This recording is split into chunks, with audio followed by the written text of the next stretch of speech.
This broadcast, presented by Squirtle and its partner schools, is not to be reproduced or retransmitted in any form. The content and descriptions on the platform may not be disseminated without the written consent of Squirtle and its partner schools. The thoughts and opinions shared on Squirtle's platform are those of the individual and do not necessarily reflect the views of the organization or its partners. Squirtle does not tolerate or condone hateful, bigoted, or divisive content. We want to thank our schools, advertisers, and individuals that have joined with us in our mission to build community around the local school.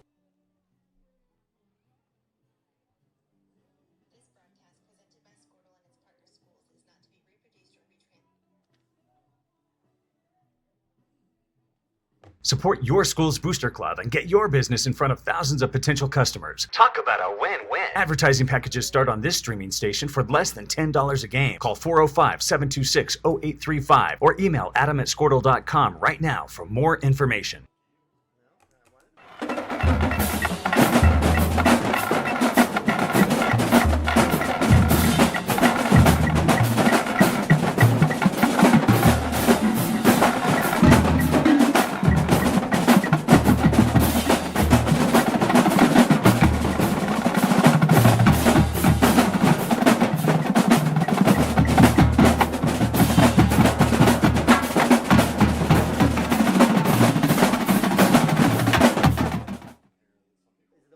For 31 years and counting, Community State Bank has taken great pride in being your hometown bank. With branches located in Cashion, Dover, and Hennessy, CSB strives to reflect the small-town hospitality these communities are known for. Our friendly staff is here to serve you and provide one of the best banking experiences around, equipping our customers with the latest in banking technology combined with a personal, down-home relationship. Come into one of our local branches or visit us at www.mycsb.com. Community State Bank, small-town banking, the way it should be. Member FDIC.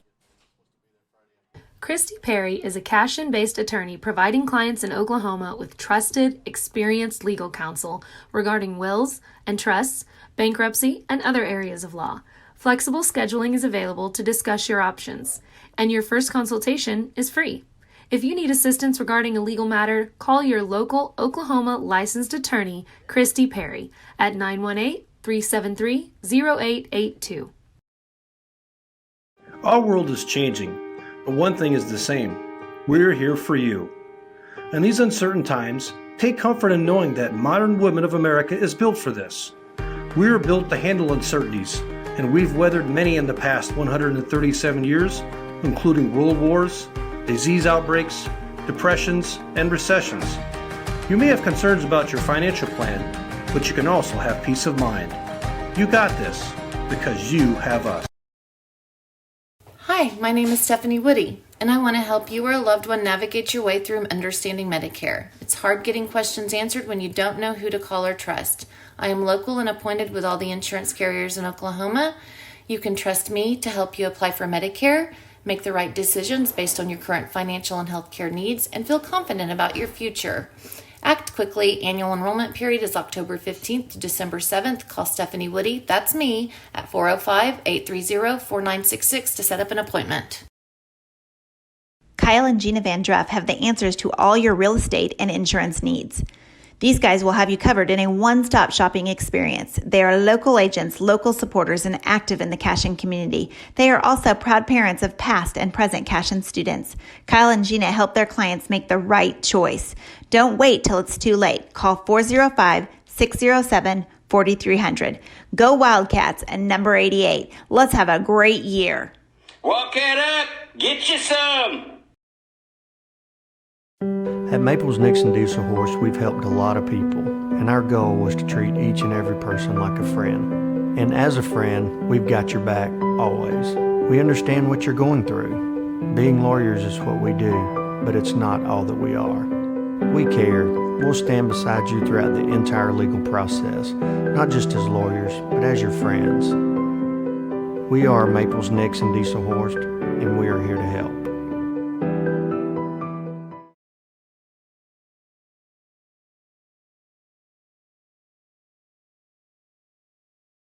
All right, welcome to Cashion Wildcats TV production of Spring 2022 Baseball. It's district playoff time here live from Lance Beitler Field here in beautiful Cashion, Oklahoma. I'm Neiman Abavi. Joining me up here in the palatial press box at Lance Beitler Field is Dirk Fippen, as well as my man Mike Shaline. Yes, ma'am. Okay, just talking to my daughter, but hey, listen, it's a family affair here. Appreciate you guys joining us here as the Cashion Wildcats, 20-5 on the season, take Game 1 over the Merritt Oilers here, and this is the best 2 of 3. So the Wildcats here in Game 2 taking on the same Oilers here, looking to move on to regionals. Again, the Wildcats with a big 10-0 win, run rule fashion, as they move to 20-5. Coach Mounts doing it inside out, and it was my man Joey Wilson, the senior, on senior day, coming through, only giving up 2 hits with, I believe, looks like 6 Ks. I think Dirk let us know he only threw about 10 pitches or something. It felt like that way anyways. But great job for the Cashion Wildcats, and it was a fantastic day with the bats as we had multiple home runs from Preston Cotter and Hunter Gibson driving in several runs. And it was Joe Wilson going 2 for 3 with 4 RBIs, as well as Cooper Frazee, the sophomore, 2 for 2 with 3 runs. Pouring it on for those 10 runs. We're going to have a great opportunity here. It looks like Coach Mounts and Dirk had an opportunity to catch up. We're going to go straight to interviews. So hang tight with us as game time will be coming up here in a sec. Yeah, as you said, had an opportunity to catch up with Coach last week. So this was recorded before Morrison. So with that being said, we've played 2 games since then, so just keep that in mind as you listen to it. But talked a lot about, we talked early in the season with an interview, and kind of everything that Coach, he was pretty prophetic. Everything he talked about at the first of the season really has come to fruition throughout the season here. So we'll go to that and let you guys hear that, and let you hear what Coach Mounts had to say about the season so far. All right, Cashion baseball fans, we're here with head coach Blake Mounts, and Coach, I want to circle back to our conversation. It seems like it was just a couple weeks ago. I mean, the seasons they always go by so fast. But just want to circle back to, a couple weeks ago when we talked, and I think it was preseason still, and it might have even been Morrison. I think you guys were scrimmaging Morrison the night. Maybe Jackson got hurt at first, but you talked about that night, our offense, and how the potential was there to be really, really good and hit for some power. And I was looking at the lineup last night. I just kind of did a quick tally on home runs from 1 to 6, and I think I had 23 between 1 through 6.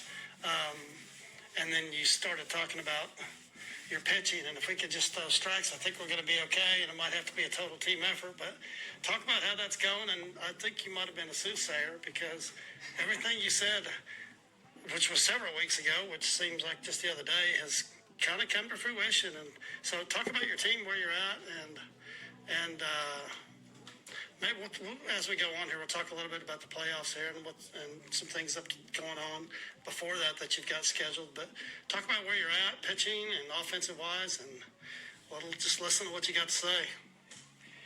Well, we're a little banged up, got to get healthy before some of these playoff games. But I think some of our key guys are there. If we can get everybody healthy, I think we're gonna do good in districts, do good in regionals, and have a shot.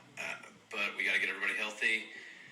But yeah, if you look, kind of like what you said, if you look at our losses and you go look at the scores, and if you go back and look at the stats of those losses, if we could just fix a few things, take care of some free passes, what I call them, walks, hit by pitches, errors, that kind of stuff. If we can take care of those, our offense is going to kind of take care of itself. We're good 1 through 9. We have a lot of power in the lineup, a lot of speed, a lot of guys that can run and steal bases, a lot of tools in the lineup. So I think our lineup has been good from 1 through 9. Okay, thanks, buddy. Hold on. But if I could,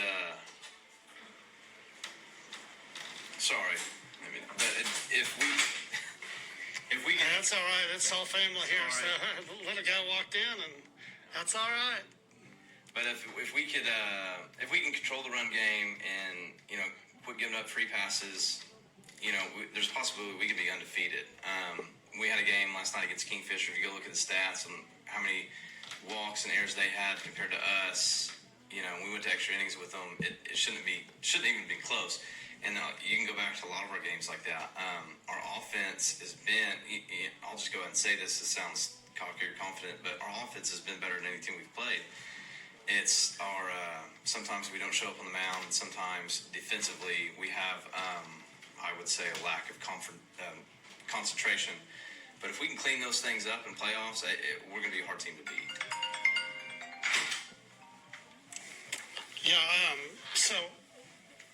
Offensively, us guys, we sit up here and look at this team and we're like, wow, I mean,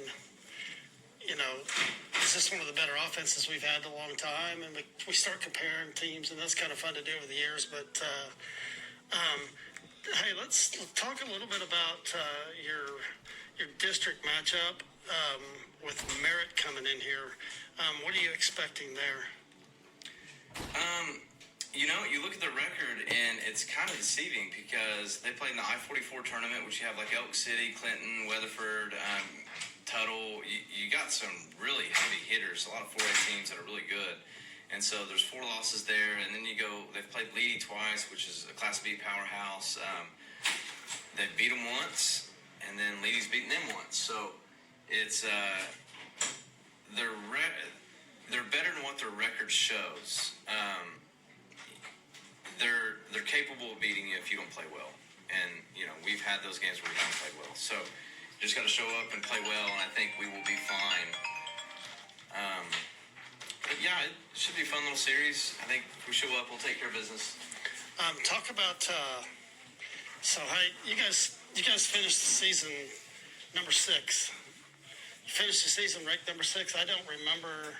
I was trying to remember back if we've had a team that's finished that high, even maybe since you've been here, but I don't remember us being ranked that high going into the playoffs. But either way, that'll help. That's going to help. Because of that, talk a little bit about let's say we get through that district, and we. Meaning, since we are in the top 8, we should host a regional. Talk a little bit about that and how that possibly could shake out. Well, we should host a regional. There's no reason why we won't. Usually, that's granted to the top 8 teams, the top 8 ranked teams. They get to host a regional, and they'll be the 1 seed. So we should host a regional if we take care of business in the district. It's we started off at the beginning, the couple rankings, we were in that top 6. I think we were 6, and then we didn't start playing until late because our basketball team was so good. So we scrimmaged a lot, and then started playing games after our basketball kids got out. So we kind of got a late start, and there were 2 rankings or 3 rankings by the time our basketball kids got out. So we bumped back a little bit, and then started winning, started beating some ranked teams, and then kind of hopped back in there in that top 8 towards the end. So it worked out okay. I'm glad to be in that top 8. You always want to host. You always want to play at your field. We have great facilities, so it's going to be great to host. I don't know who we're going to get for regionals, but at that point, when you get that far, to get past districts, you're usually going to have a few good teams in your regionals that are definitely capable of beating you if you don't play well. What day does the pairings come out for regionals? You remember? I know I was thinking the following Monday, but I couldn't remember. It is. It's that following Monday. It usually comes out in the evening that following Monday after districts. Because depending on the weather, some people will finish their districts on Thursday. Some people will finish it on Saturday. So they take all that. They've done it geographically where it makes most sense where those teams don't have to travel as far. And they've also done it where they just matched it up. Number 8 goes to 9, number 7 goes to 10, or 10 goes to 7, 9 goes to 8. 16 will go to number 1, and so on. So, but you never know. I was to say it's different sometimes. So we'll see how it shakes out. So assuming we get through, we'll be looking for that Monday to kind of see what's going on and who's going to be coming in here. But between now and then, you've got Morrison coming in here tonight. I love what you've done with the schedule. I mean, you got 3 scheduled games left coming up that I don't know.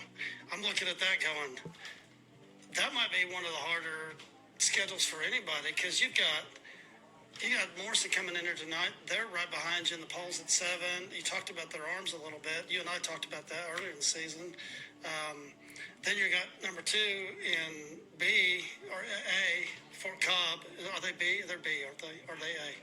I'm not sure. But either way, it's Fort Cobb, and we know they're always good. And they came in here last night, but you're going to go down and play them. And then between, you've got Stillwater's varsity rolling in here, which I think is incredible. So the point of that is exactly what, I mean, obviously see good play, but putting that schedule together, is that just prepping you for playoffs? Yeah, we do it for 2 reasons. One, so you can see good pitching. I mean, if you can go hit some of Stillwater's guys, and I know Fort Cobb's got 2 really good guys on the mound. Their 1 and 2 are great. If you can go hit those guys and put up runs and be able to handle the bat against pitching like that, you're going to be able to handle everybody in your regional. You may see 1 or 2 guys, but I don't know if they'll be any better than what you'll see out of those 2 teams. And then, we're capable, if we play well and do things right, you're capable of beating, in my opinion, both those teams. I know Stillwater, that's just the way baseball is. Sure. We beat some teams we weren't supposed to, and we've gotten beat by teams that weren't supposed to beat us. But so if you go and if you win a couple of those, it's such a confidence booster. Like, hey, we're seeing this number. Let's say it's the number 12 team in 2A. We just beat the number 2 team in A, or we just beat one of the 6A powerhouses. So those are the reasons why you play those teams and to see good competition before, so you're not shocked when you see a guy out there. Oh God, this guy's upper 80s. We haven't seen this all year. Well, you can't say that because you did. You got to see him last week. Yeah. So there's no surprise, and that's kind of why we do it. Yeah, I love it. I love how you put, typically the end of the year, the schedules are always like that. You did that last year, again with Fort Cobb.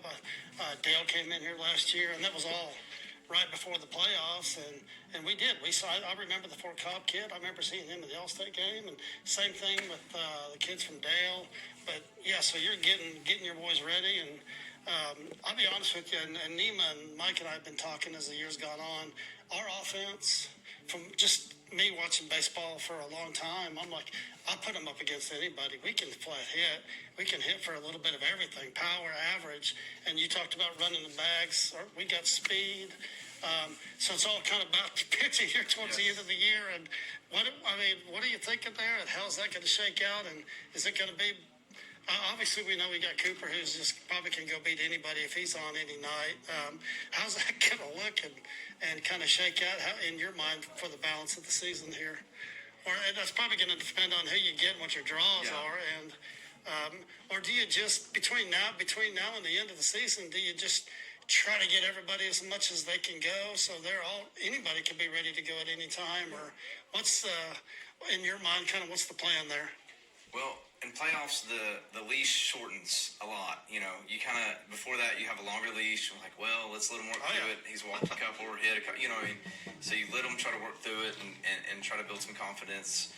But when it's playoff time, you don't have that luxury. So it's a quick trigger. Oh, he's not on today. Let's get him. Next guy up. And that's kind of how you have to roll. And so you got to prepare all your guys, because there's times where you have a guy on the mound who's really, really good, but I don't care who you are. There's just times you're not going to have it. And it happens in the big leagues. You see a guy go 12-0 in the big leagues who's a Cy Young winner, and then he'll go out one game and give up 3 home runs and give up 7 or 8 runs to a major league team, and he's a pro guy. That's going to happen.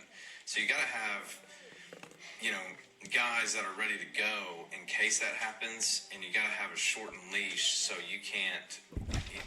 Like the other day, we gave up too many walks, too many errors, stuff like that. Well, all right, that was Coach Mounts and Dirk Phippen. Dirk, great job there on the interview. We had to cut off just a little bit short. I think we lost the last minute there, but that was basically it. I mean, he's talking about at the end of the thing what the pitching's gonna look like here towards the end of the year, and we talked about Cooper and we talked about some of these other kids, but sorry for some of the interruptions there. It was a bit of a family affair. His kids came in, some of the team came in. We know the story. We know, Coach Mounts got a ton of kids as well. So we have now started game 2 of the best of 3 here live from Lance Beitler Field as the Wildcats taking on the visiting Merritt Oilers here in district play. Wildcats winning game 1 10-0. Now are the visitors in game 2. As the Wildcats will lead off with Landon Lagasse. He'll hit one. Looks like will drop right over 2. Shortstop with a chance, but not in time. So great job there by Landon Lagasse with a little hit past the pitcher right over 2. Nice job there by the shortstop. Give credit to Puckett there with the stop and the throw, but not in time as the Wildcats get a leadoff Lagasse on a single to first base. That'll bring up Cooper Frazee, shortstop. Cooper on the day, or today, has been fantastic. He went 2 for 2, had 3 runs in the first game in game 1 where the Wildcats won 10-0. On the mound for the visiting Merritt Oilers, who are actually the home team, is McGuire. McGuire was the catcher for the Oilers in the last game. And appreciate you guys joining us here. Runner goes and hit and run, well executed. Let's see if Lagasse has to go back, and he does. Good work there by the right fielder with the catch, and almost executed that to perfection. As that, if that would have dropped in the gap, Lagasse is coming home. So that'll be out 1 as Lagasse is stranded at 1. Put a good drive into it, just hung up in the air a little bit, so. So line out to 9 for, or fly out, I don't know how you want to call that, for out number 1. Certainly we know that Cashion bats are not going to be stale. Here's Preston Cotter, who had our home run. It's actually another hit and run. That one is deep to center field. That one is deep. Center fielder's going to have a chance. And so Lagasse comes back. So 2 big hits to right center. First one made by the right fielder. The second one made by the center fielder. And that'll be out number 2. And that'll be Joey Wilson coming up to bat. Now, we didn't mention it, but looks like we are going to be the visitors in this one. Yes, we are, for sure. Man, it's one of those things where maybe if you steal him on one of those first pitches, both the first one he probably tags and goes to third, and that one probably scores him. Just a difference of 1 pitch, maybe. So. No, it's so funny you said that. That's exactly right. I mean, and just like all sports, it's it can be a game of inches, and an inch here or there off the bat is the difference. But again, well struck. Again, McGuire, the pitcher for the former catcher for the Oilers on the mound.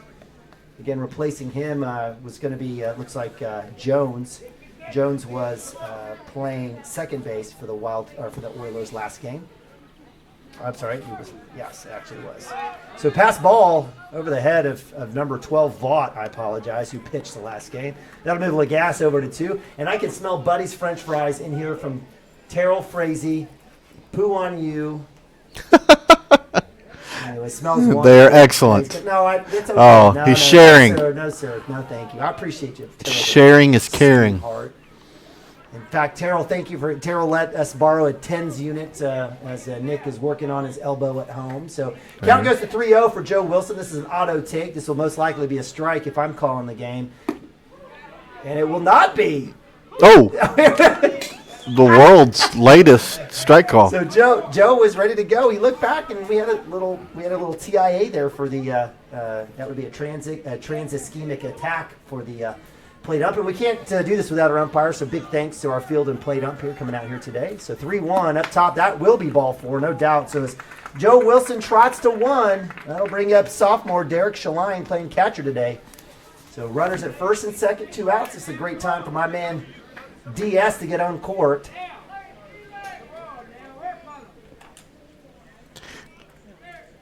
Like I mentioned earlier, Derek's got a little bit of a wrist injury. Believe it or not, the batter hit him in the wrist when he was playing catcher. So he did. So he interferes with the batter. It takes one off the wrist, off the cap. 2 pitches later, the ball's fouled off the net, and he acts like it hits his arm and goes over and gets attended to. But, did a good job of hiding the interference. And I don't know who was calling that game that night, but that umpire definitely missed that call. I totally agree. The umpire heard 2 ticks. No, this was the Morrison game. Yes. The umpire behind the plate totally missed it. So outside, he's going to call strike. Goodness gracious. So it moves count 2-1. So we definitely have a different zone here. Really appreciated our prior plate ump who's in the field now.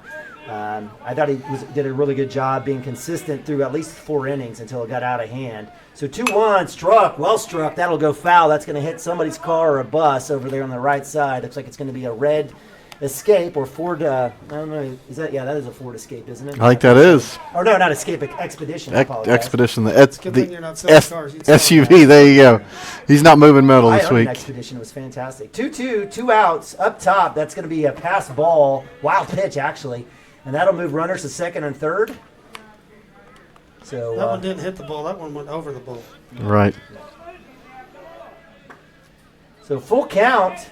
We've got Gavin Phippen Sr. on deck. Let's see if Derek can win this battle here. That's going to be outside for ball 4. So with bases loaded, G-Phip, Mr. Vandalizer, up to bat.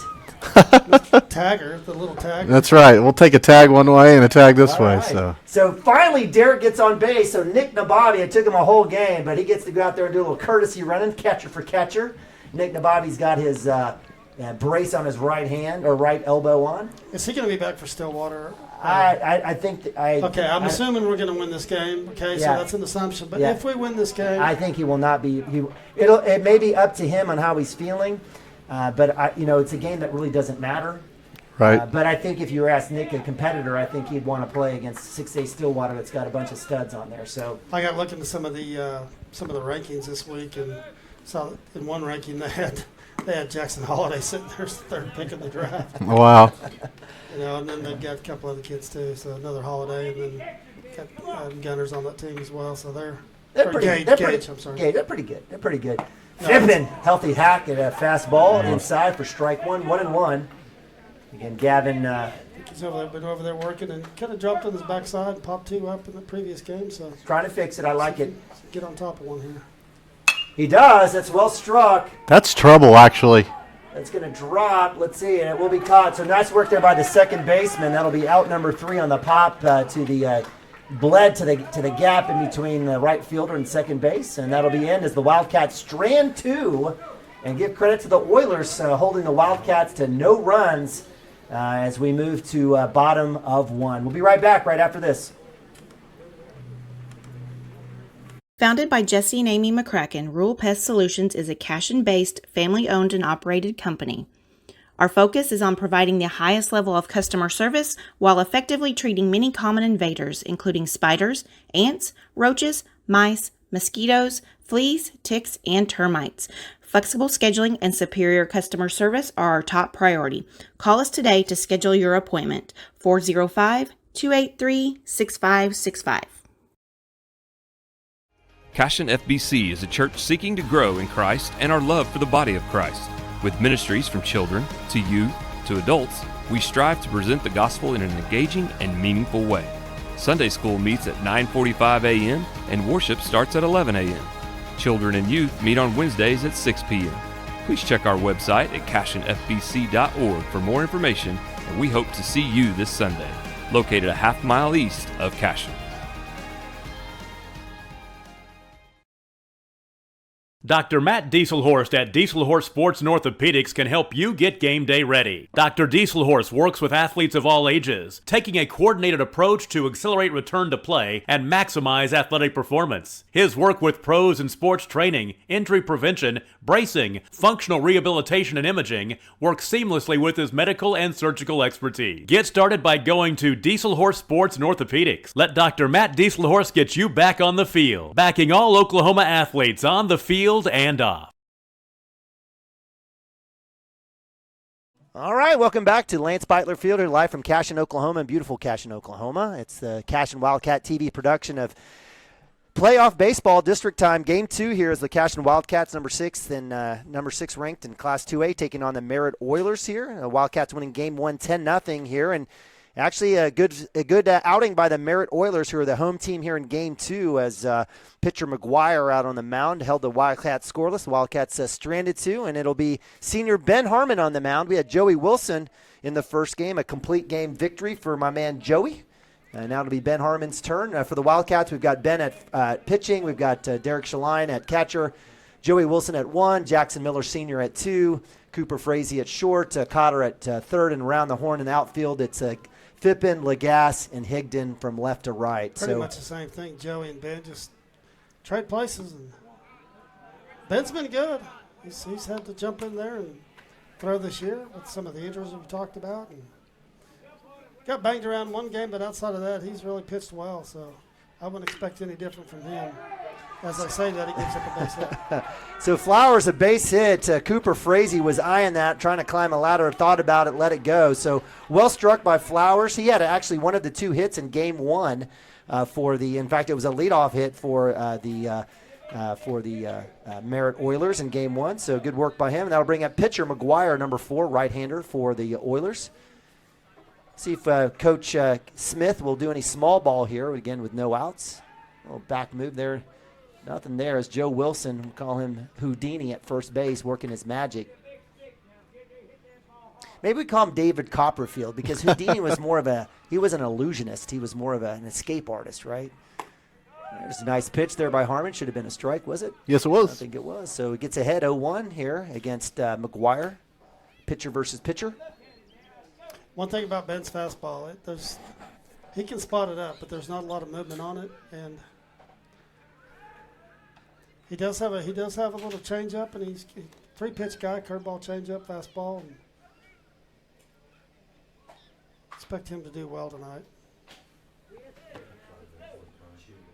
Runner at 1 goes. Strugon has a chance for a double play. Frazee gives it up, goes to 1 for the easy out. So I'm going to say excellent choice by Cooper Frazee. Yeah, that guy got a great job. Hit and run. No play there.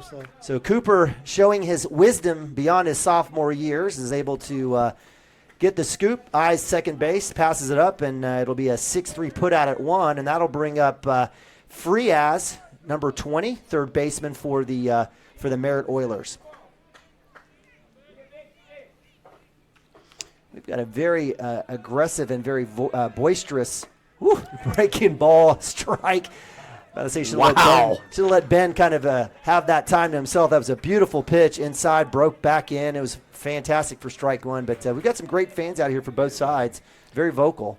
If Ben can throw that pitch for a strike, he's going to have a good night. And that was a good-looking pitch. And I think that fooled everybody. He throws the next one 57 feet. So that'll move the pass ball will move the runner Flowers to third base now on the stolen base. So Ben's going to hit this guy with this next pitch. I'm going to. Right. I agree. I love the double jinx here. So count 1-1 with 1 out. Runner at third. We like to call it a completion when it referred to as with Ben. Hill it outside. A little scoop there off the turf by Derek. The sophomore gets it back to him. Count moves to 2-1. Give credit to the Oilers. We saw Coach Cashion Smith. He took him out to right field, had a conversation, talked about, this is it for the season. And somebody left their phone. Breaking ball over the top. Looks like we got a message from Matt. This person has a daughter. So we do have a lost phone. Oh, that's Maxon. I know who that is. Okay. Maybe it's Deb Maxon. That's probably who that is. That's family member to Fippen.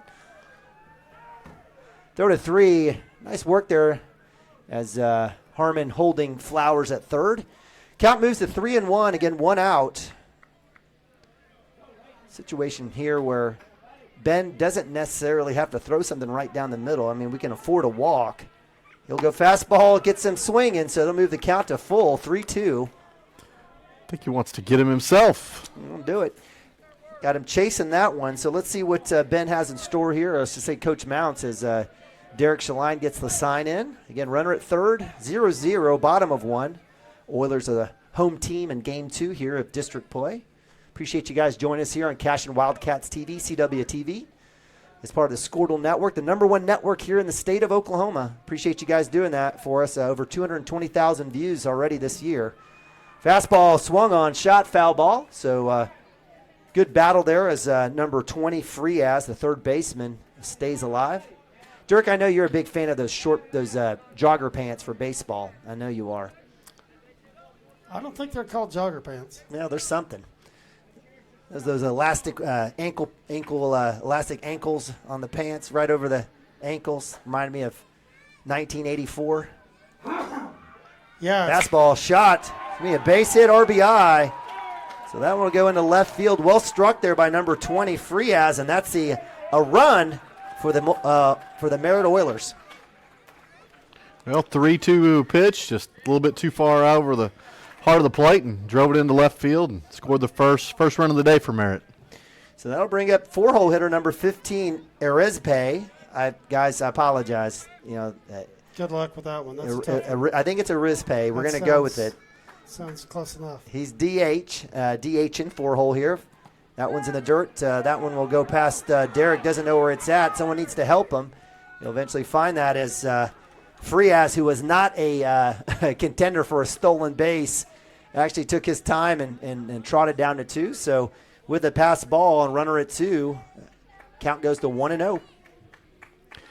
Mount's coming out talking to Derek saying, hey, we don't need to pick that up like a first base and pick it off the turf. I need you to block in front, avoid that runner from going to second and hopefully to third. So fastball right down the middle. That's strike 1. So good work there by Ben. And even though he's given up a couple hits and well-struck balls, I would just continue to focus on those fastballs and throwing strikes. Yeah, no need to panic with the bottom of their lineup coming up. Just throw strikes and lots of defense. Breaking ball drops it in off the table. Yes, sir. We can just throw that pitch every time and see if they can do something with it. Yeah, that pitch is working for Ben tonight, so that might be his out pitch. So Harmon moves ahead on the count 1-2 against Erizpe. Fastball, that's right into the dugout. Yeah, that's going to hit a Merritt player, and looks like he's going to be okay. Easy for me to say. On deck, yes, on deck is number 11, Cordell, the first baseman. Is that who it hit? Oh, no, it hit somebody in the dugout, sitting in the door of the dugout. I couldn't see it. It did not hit the wall. It would have bounced off. It definitely. You could tell. So with the foul off, the count still stays 1-2. Runner at 2 for the Oilers. Breaking ball swung on chop. That one will go foul left side. So give credit to Erizpe staying in the box, hanging tight, battle off the last couple pitches to keep the count 1-2. Let's see if Ben maybe picks a spot here on the outside, low and away here. See if he can't get him to chase. Maybe get an easy out. Oh, fastball right down the middle. Strike 3, out number 2. So good work by Ben Harmon getting a 4-hole hitter DH, Erizpe. And that'll bring up number 11, right-hander, first baseman Cordell for the Merritt Oilers. Cordell's not far from Merritt. Maybe he's from there. Yeah, you never know. Just south. Mm-hmm. What is Cordell? They're not the Red Storm? What is Cordell? Anybody know the mascot for Cordell? I can look it up. I can look it up. It's not Clint. It's the Clinton Red Storm. The My Clinton apologies. Red Tornadoes. Yeah, I know Red that. Tornadoes. See, my you bad. can't even get that one right. Stop it. Stop it. 1-0. Runner at 2, 2 outs here for the Cashion Wildcat defense. One is good spot there by Harmon. Just a little low. Looked like he did get the corner, so they'll move the count 2-0. Do you know what Cordell's mascot is? You don't, so at least I tried. Blue Devils. When in doubt, it's the Wildcats, right? Yeah. That's right. Wildcats, Tigers, or Lions. All right. Got a Frazee sighting. Breaking ball inside. Cordell could have easily have worn that, but he says, no, I'm a hitter. I'm not an HBP kind of guy. 3-0. I'll give you the bet. Look at that. That's the Blue Devils. It'll be a Blue Devil. Yeah, you looked it up, dude. Or somebody, I didn't look it up. Somebody I told texted you exactly what it was. No, you didn't. Listen. Woof, woof. Nice pitch. So Harmon coming back. 3-1 count, moves it to 3-2. Is that 3-2? No, 3-1. I apologize. 3-1. Getting that outside corner. By the way, we're the Wildcats name, just so you know. I'm going to catch up here. I do say Cashion Wildcats TV every so often. Gets him swinging. So Harmon coming back after falling down 3-0. Got a little help. That ball was up and out. It was. Got a little help. But we talked about Cordell. He didn't want that hit by pitch. He's a hitter, so he's going to chase that stuff. So give him credit. So 2 outs, 3-2, runner at 2. Breaking ball. There it is. And that's it. Strikeout. Strike 3 there on the breaking ball. So Ben Harmon coming back-to-back Ks for out 2 and 3. And that'll send Cordell to the dugout. Nice job by Ben coming back after kind of getting behind on a bunch of kids there, and comes back, throws a bunch of strikes, and gets us out of that. So the Wildcats do give up 2 hits. That does score 1 run for the Merritt Oilers, and we move to top of 2. Wildcats down 1-0. We'll be right back right after this.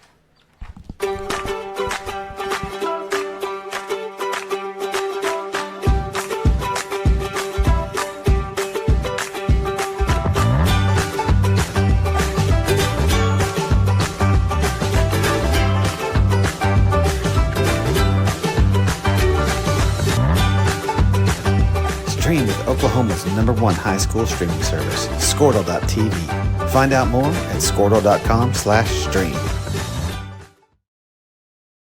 Legacy Insurance and Financial Services is proud to be on Main Street in Cashion, Oklahoma, supporting our Wildcats while riding business throughout Oklahoma and surrounding states. Legacy agents who share over 40 years of experience will shop many carriers to fulfill all of your insurance and investment needs. We welcome face-to-face meetings, but if your needs require an online virtual relationship, we are versed at those too. Let the team of Chris Gibson, Chris Cochran, Aaron Phoenix, and Christina Branson at Legacy Insurance and Financial Services help you build your own legacy, one you will be proud to live and to leave.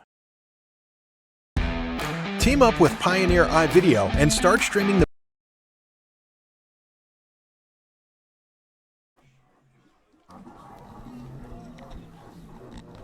All right, welcome back to Lance Beitler Field, CWTV production of Cashion Wildcat Baseball. Neiman Abavi, Dirk Fippen, and Mike Shaline bringing you today's action. Game 2 here of district play. Wildcats winning the first game 10-0. This is game 2, and the Wildcats, while playing in Cashion, are the visitors.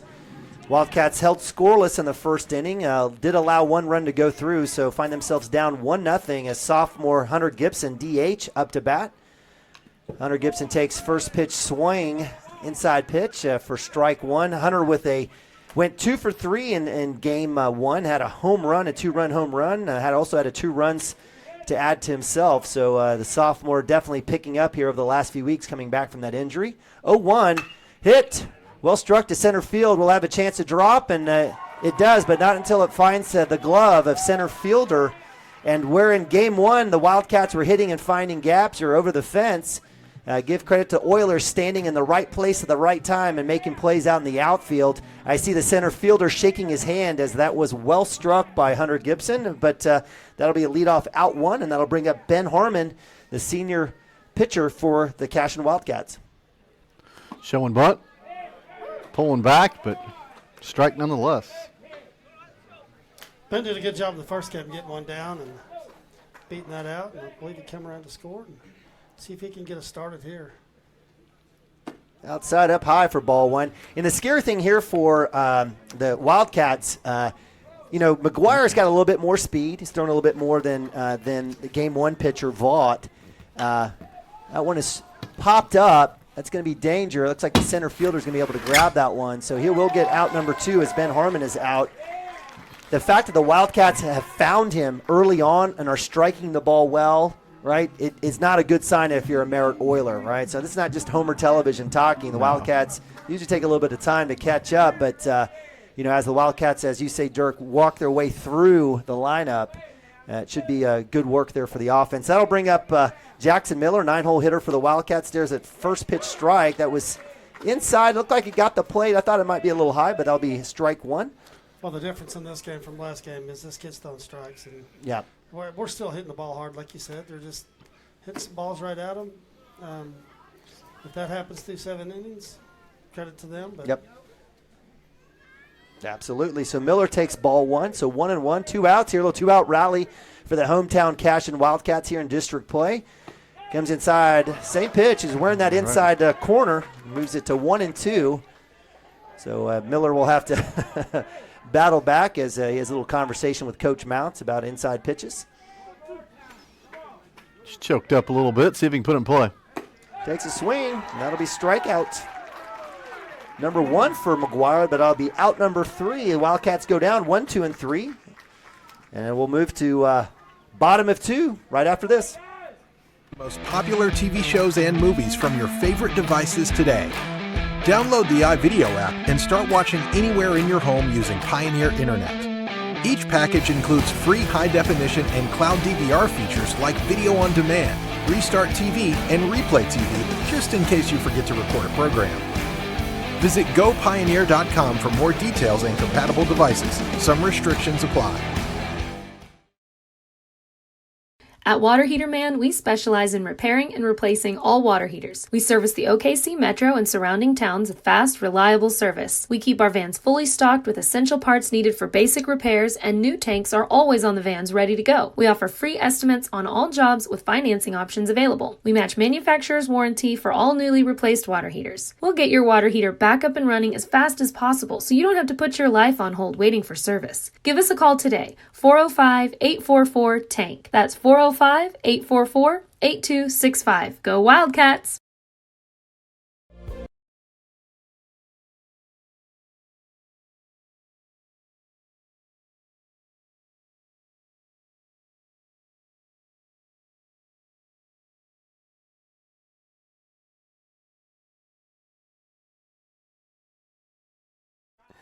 All right, welcome back. CWTV Production Spring 2022 Baseball. Neiman Abavi, Dirk Fippen, Mike Shaline bringing you today's Game 2 District Playoff game as the Cashion Wildcats, 6th ranked in Class 2A, taking on the Merritt Oilers. Wildcats win this game, they'll move on to regionals, which should be hosted here in Cashion. If the Merritt Oilers win, we'll have a Game 2 or Game 3 tomorrow. Is that like 4 o'clock, 4:30, something like that? That's a good question. Don't know. Something like that. Wildcats giving up a run off of 2 hits in the first inning. They've been held scoreless after the last 2. There's a well-struck ball in the center field. Legas on the chase. That'll drop, and that'll turn. Looks like we'll have a play at 2. He'll actually, it's like number 3, Herndon will come back, the left fielder, and give credit to the Oilers. It's well-struck balls that are falling in spots as opposed to the Wildcats, well-struck balls falling in the hands of the outfielders. And so leadoff hitter at first base, and that'll bring up number 12, number 7 hole hitter, Vaught, the catcher for the Oilers. I like to see Ben get the pitch count down. He threw 23 that first inning. That's not a terrible number, but that'd be a short night if he continues at that pace. I like Landon's approach on that ball. You know, give it all you got. The ball's gonna, even if it gets down, it's gonna stop in that wet grass out there, and he knows his right fielder's coming over to help him out too. Yeah, so no, I appreciate that. Yeah, making a good throw. Runner goes. Shaline on the throwdown. Will it be in time? It will. Gunned him down. Oh my goodness. Did Cooper drop the ball? I don't think so. I don't know that he got the tag on him.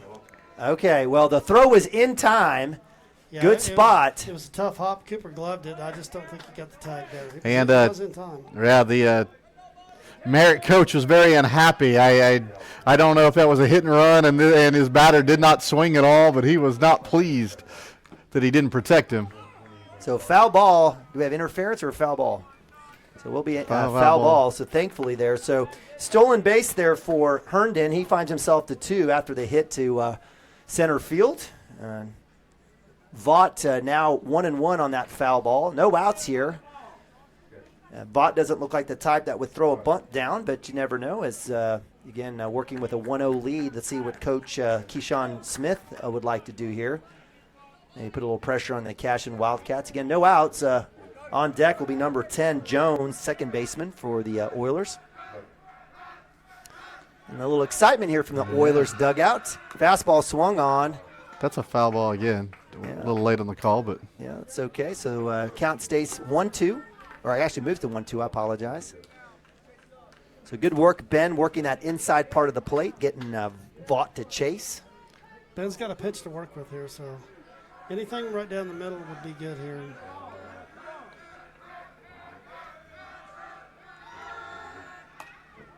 Check swing foul. Staying inside on this kid. So. I noticed Derek had his glove kind of up and to the left there. I don't know if that was trying to block the sun. That's in his face and his periphery. Let's see if he does it again. I'm not sure if it's kind of that one spot at a time. He's either trying to decoy him or actually All right, that's probably what it was, trying to get in his face. So that's exactly what he did. A little wheel move there by Ben Harmon. No runner, no throw. So it's again, Ben's up in the count here. Just be smart, you know. This kid had put very good swings on it.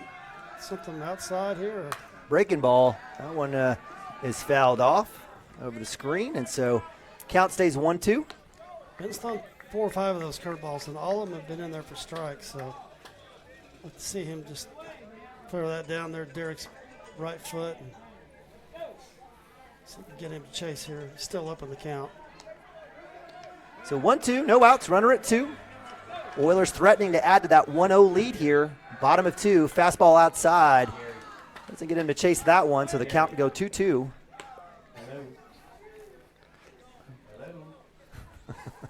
We've got a lost phone up here. I think it belongs to Deb Maxon, and now Terrell's answering it.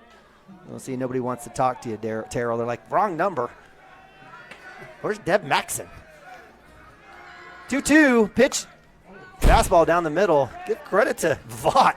He has fought off about, I think that's his 5th foul ball. Seen 5 strikes.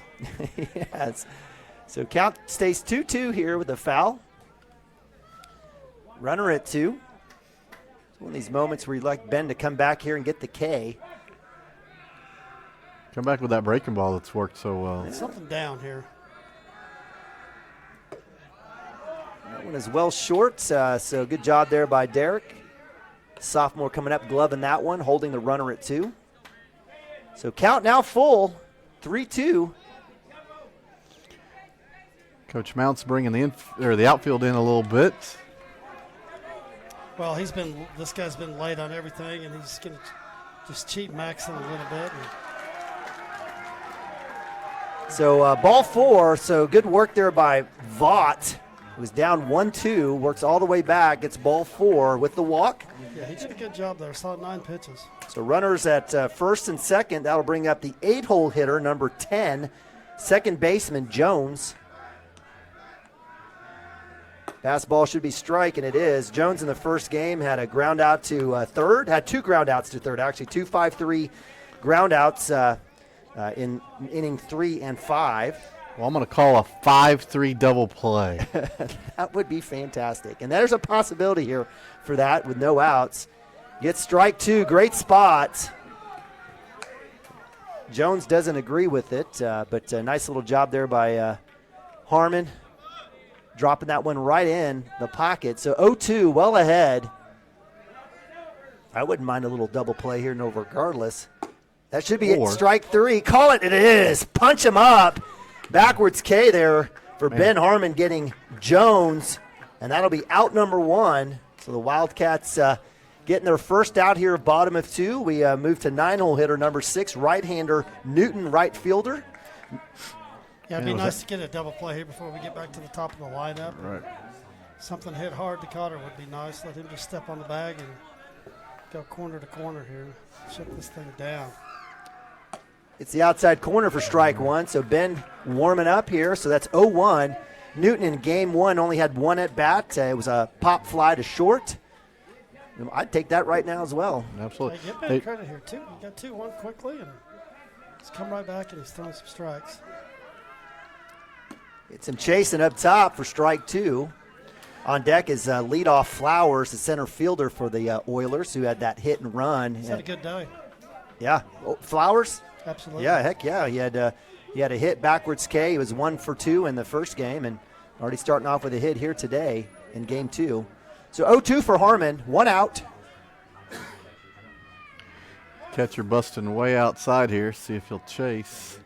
He does, but that one was just enough inside in the middle as looks like Newton was able to get a hold of that one. Fouls that one off. Keeps the count here, 0-2. Oilers definitely a little bit more excited. I would say. I don't know what Coach said over there, yeah. but yeah, definitely needs to bottle it up for him. There's a little more energy. Yeah, a lot more voices and cheering on in the dugout and the fans. Runner goes, swung on. With 2 outs, dropped their strike. Dang it, and the runner's going to be out. Yeah, so with only 1 out, I apologize. That should be an out, but runners do go, so that'll be out 2 on the strikeout on Newton. So back-to-back Ks for Ben Harmon. And that will bring up leadoff center fielder, number 1, Flowers. Again, as we mentioned earlier, they're going to put him back on base. He's out. That's exactly right. Yeah. So good job. So good call there. Right. Again, 1 out, 0 and 1 outs, bases occupied. And good job by Derek, at least either understanding the rules or getting some encouragement from the dugout, not launching anything towards first base. This is a big at-bat for them at this point in time and for us here with 2 outs. That'll be a line drive out, so the Wildcats are able to get out of that jam, stranding 2 Oilers. Well-struck ball by Flowers. That'll be a line out to 5. That'll be out 3 And the Wildcats hold them scoreless in the second inning. We'll go to top of 3. Oilers 1, Wildcats 0. Be right back.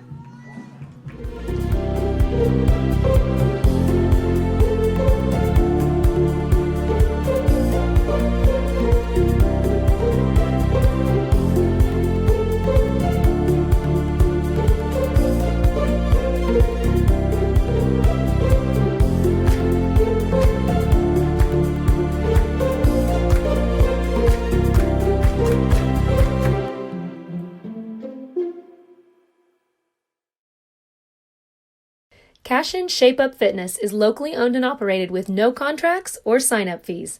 Our rates start at only $30 per month, and we have tanning available. Everything you need to work on your health and fitness. So contact Amber Lee to sign up today, 405-538-8248.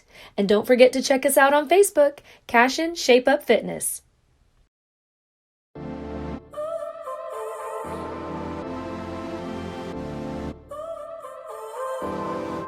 So now you're here again, knocking at my door. A little too late for, I'm sorry for. The lights went out 'cause you kept cutting the cord, and I started to fade into your gray. This is Grain and Grange Market, the coolest little boutique you've never heard of. Come see us.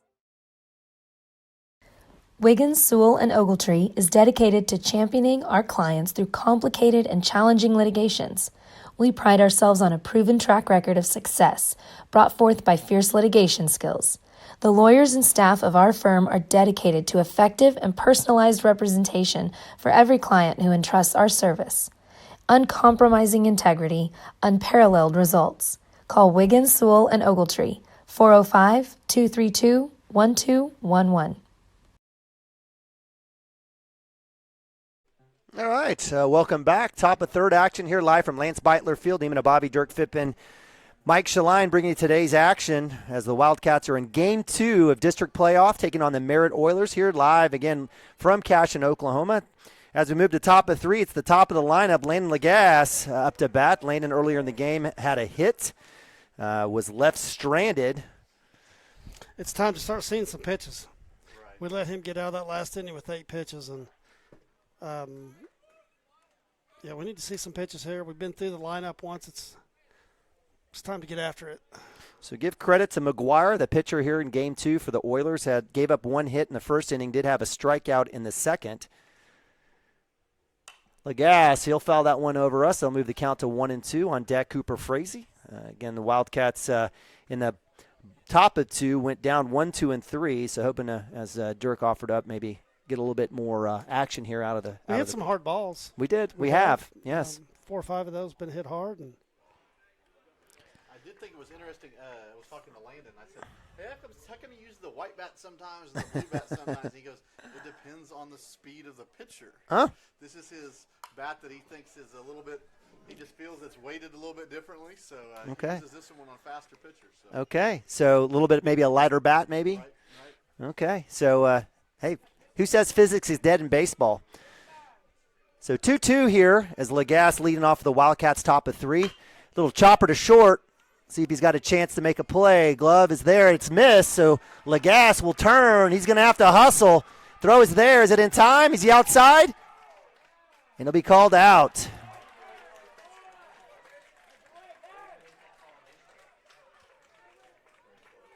Yeah, definitely a backside tag there. Definitely a backside tag. Well, they got a pretty sweet kick off the building over there. The ball came right back to the kid. So with the hit and then out on the stolen base attempt at second, that'll be out number 1 for the Wildcats. That'll bring up Cooper Frazee here, top of 3. Again, Wildcats down 1-0. I appreciate the aggressiveness. I think that was all. Lagasse. I think he saw it and went ahead and turned and while he was running. Frazee had a line out to right field, and that'll move without ball, move the count to 1-1. That was early in the first inning. Again, the Wildcats, again, just 1 hit on the day thus far. Actually 2 now. That's well struck to center field. That's deep. Yeah, he made the mistake of coming in, but he's going to recover and make a nice catch there. Wow. So the Wildcats absolutely murdering McGuire today. except every single absolute mash has gone either to the center fielder or right fielder. So give credit to the outfielders for making the catch, and that'll bring up 3-hole hitter Preston Cotter, who lined out to center field as well in the first inning. Yeah, the ball's hit well, probably 350 there. And kid took 2 steps in. I thought he was going to be in trouble, but he recovered pretty nice. He's a good ball player. Wind is blowing a little bit here. It's kind of fixed out. We'll take first pitch strike outside corner. That's probably a good pitch for Preston not to go after. On deck, Joey Wilson, senior for the Wildcats. That one is ahead, and that'll go to the Cashion dugout. Somebody saved Preston's sister there from getting hit in the face. Ben's smart enough to grab that with his glove hand, not his throwing hand. Good job, Ben. All right. Well, that was heading for one of our managers. I couldn't tell who, but we'll see what happens here. 0-2 for Cotter. That one's going to go down third base side. And Coach wants nothing to do with that, and I don't blame him. We talked about X at Velo. I'm sure he's heard you say that before. He's getting out of the way. So Wildcats absolutely murdering McGuire, right? He's throwing strikes. He's absolutely getting pelted, but they've made the plays defensively. It's a little breaking ball. Thankfully drops the bat. So that'll be ball 1. So count goes to 1-2. Getting a little chatter over there. Wanted him to stay in that a little bit. Well, the Wildcats, they like to get after it too, but from a standpoint of calm, cool, and collected, that's probably the MO for this group thus far. So Preston Cotter wearing out the third base side. Yeah, just let this ball travel just a little bit more here. Just don't chase here, whatever you do. You're down in the count. Well, left fielder's on the track right now. He's waiting for it. Up top for ball 2, so doesn't chase. So 2-2, 2 outs. Again, Wildcats down 1 run. They were held scoreless through the first 2 innings here at top of 3. That one's fouled off. Comes right back at us. So good work by Cotter. Getting pieces and pieces. See if he can't straighten this one out and get it through the gap.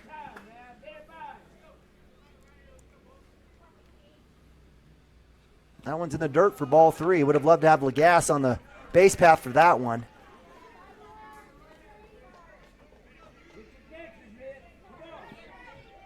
So full count, 3-2 here for Preston Cotter. Let me look for that fastball down the middle here. Let's see what McGuire serves him up. And that'll be low and away for ball 4. So good job by Cotter working all the way back. And the Wildcats have a base runner with 2 outs with Joey Wilson up to bat. Yeah, good job by Preston. They're seeing 9 pitches, and that's going to be important. That's a big at-bat for him, just getting on with 2 outs here, and see if Joe can't do something here. But making him throw 9 pitches, that'll come back and help later in the game. Outside for ball 1. I think we've been told we've got no picture. Got to make sure and check in here if we've lost our feed or not. I'm getting a couple texts here. I think we're still streaming. We're good to go. So let's see what happens here. We've got video. So I think we're good to go. So check your internet access out there. Appreciate all the texts here keeping us honest, making sure that we're doing what we need to do. Joe's doing what he needs to do. He's up in the count here and should get something to hit. I'd like to see him drive one on the gap here. 2-0. That'll be strike 1, outside fastball. Preston really making the pitcher pay attention a little bit. I love the Merritt fans over here. No, it's the Merritt fan. Yeah, the fan, sorry. Oh, goodness. Joe Wilson catches the chase of that one outside. That's going to be a pop-up to short, and he's going to make that. That'll be out number 3 as the Wildcats strand another runner. And held scoreless for 3 straight innings as we move to bottom of 3. Merritt Oilers 1, Wildcats 0. Be right back right after this. Absolute Pools, Lawns, and Landscape is not your ordinary pool builder. From traditional to exotic and anything in between, our staff offers paramount quality and service through the entire design and build process. We provide service to the entire OKC metro and surrounding towns. So relax, knowing our team is wholeheartedly committed to building a trusting and lasting relationship with you. Visit us on Facebook or give us a call today at 405-285-9729. Absolute Pools, Lawns, and Landscape. Storm season is coming, people, and your first choice for roofing needs should be Rhino Roofing. Locally owned and operated, the Rhino specializes in all types of repair and replacement. Large scale, traditional, modern, unique roof lines, they can do it all. Protect your home and your family with the specialized services of Rhino Roofing. Visit our Facebook page today and make an appointment. Rhino Roofing is all the hype for any roof type.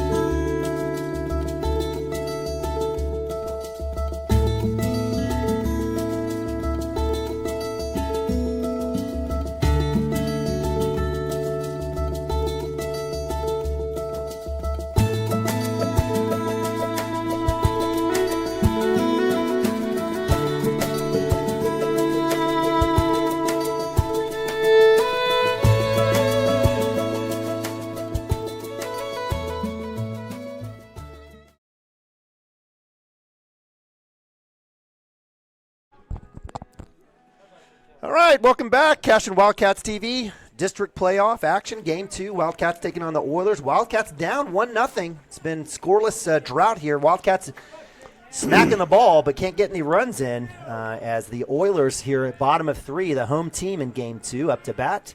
Up to bat here for the Oilers is number 4, pitcher McGuire. McGuire with a 6-3 output, ground out in the first inning. Ben Harmon on the mound gets him swinging for strike 1. So 1-1. Yeah, 42 pitches for Ben through 2. So he did close out that inning with a lot of strikes. So see if he's got it figured out. Breaking ball shot. Ooh. Harmon right off his hat, off the bill, and that'll be out 1. So give credit to Ben Harmon. Nice job, not panicking there. Ball off the glove, off the bill of his hat. It almost looked like it got him in the face, but he didn't panic and nope. Picked it up, and he's like, Coach, I've been hitting the head harder than that earlier. He's laughing about it out there, so that's a good sign. Poor Ben, this season's been crazy. He had that busted helmet taking the inside fastball to the ear hole from the Glencoe pitcher, and that I guess that was the Pioneer, or was it the MO tournament? I apologize. Mm-hmm. Yeah, so that was a scary moment. Very scary moment for Ben, and sat a couple games with a little concussion. And so, yeah, that's a good start there. Three pitch out. See if we can do the same here. All right, that'll bring up 3-hole hitter number 20, right-hander Frias, the third baseman. Frias with a hit and a stolen base in the first inning. Breaking ball should be a strike. It's not called. That's don't give up on it. Don't give up on it. That ball's a little bit up. Yeah, it's a little bit up, but I would have just called it just because the kid bailed out on it. But 1-0 here for Frias. Right back in off the glove of... That ball was supposed to be outside, I think. Shaline, so that'll move the count to 2-0.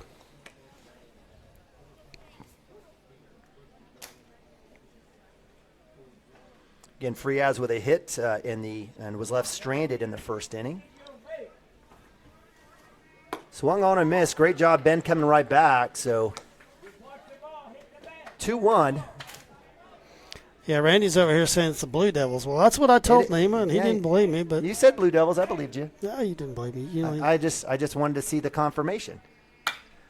That's a curveball hanging, well struck, but that's going to hang up in left field as Gavin Phippen is there for the outs, and that'll be out number 2. So a little payback here for the Cashion Wildcats as Ferraz pops out to left field. Like how Gav's squeezing out with 2 hands. Be sure. Be sure. We're in the playoffs here. There's no time to showboat or pimp one here. Let's just. Well, Gavin only knows one way, baby. So 2 outs. That brings up DH number 15, right-hander Arispe. And Arispe takes strike 1.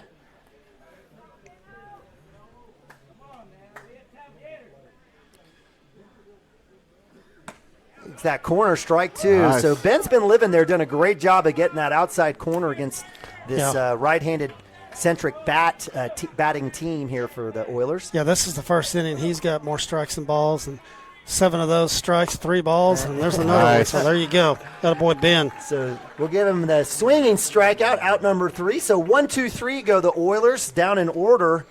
And that's exactly what Ben needed. That's an 11-pitch inning. lots of strikes and quickly get back to the bats. All right, so with that, we'll go to our sponsors, pay a little bills, and we'll be right back here on CWTV.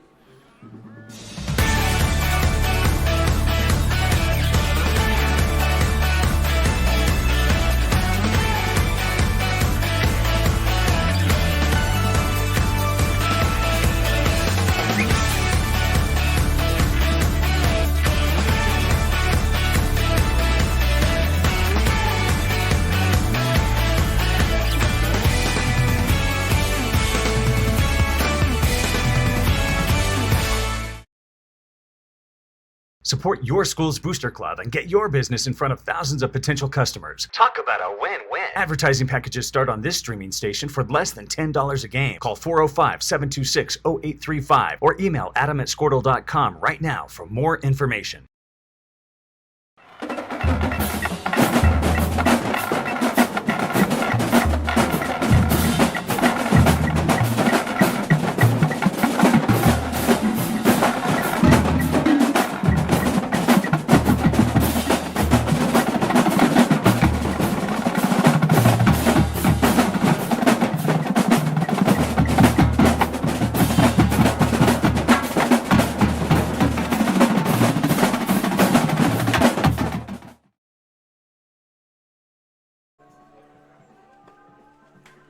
All right, welcome back. Top of 4. Wildcats need a run to tie this up. 2 to take the lead. And no better start here than sophomore Derek Shaline, catcher, up to bat for the Wildcats. It'll be Shaline, Fippen, and Hunter Gibson for the Wildcats. Again, on the mound for the Merritt Oilers is number 4, McGuire. Yeah, he's thrown well.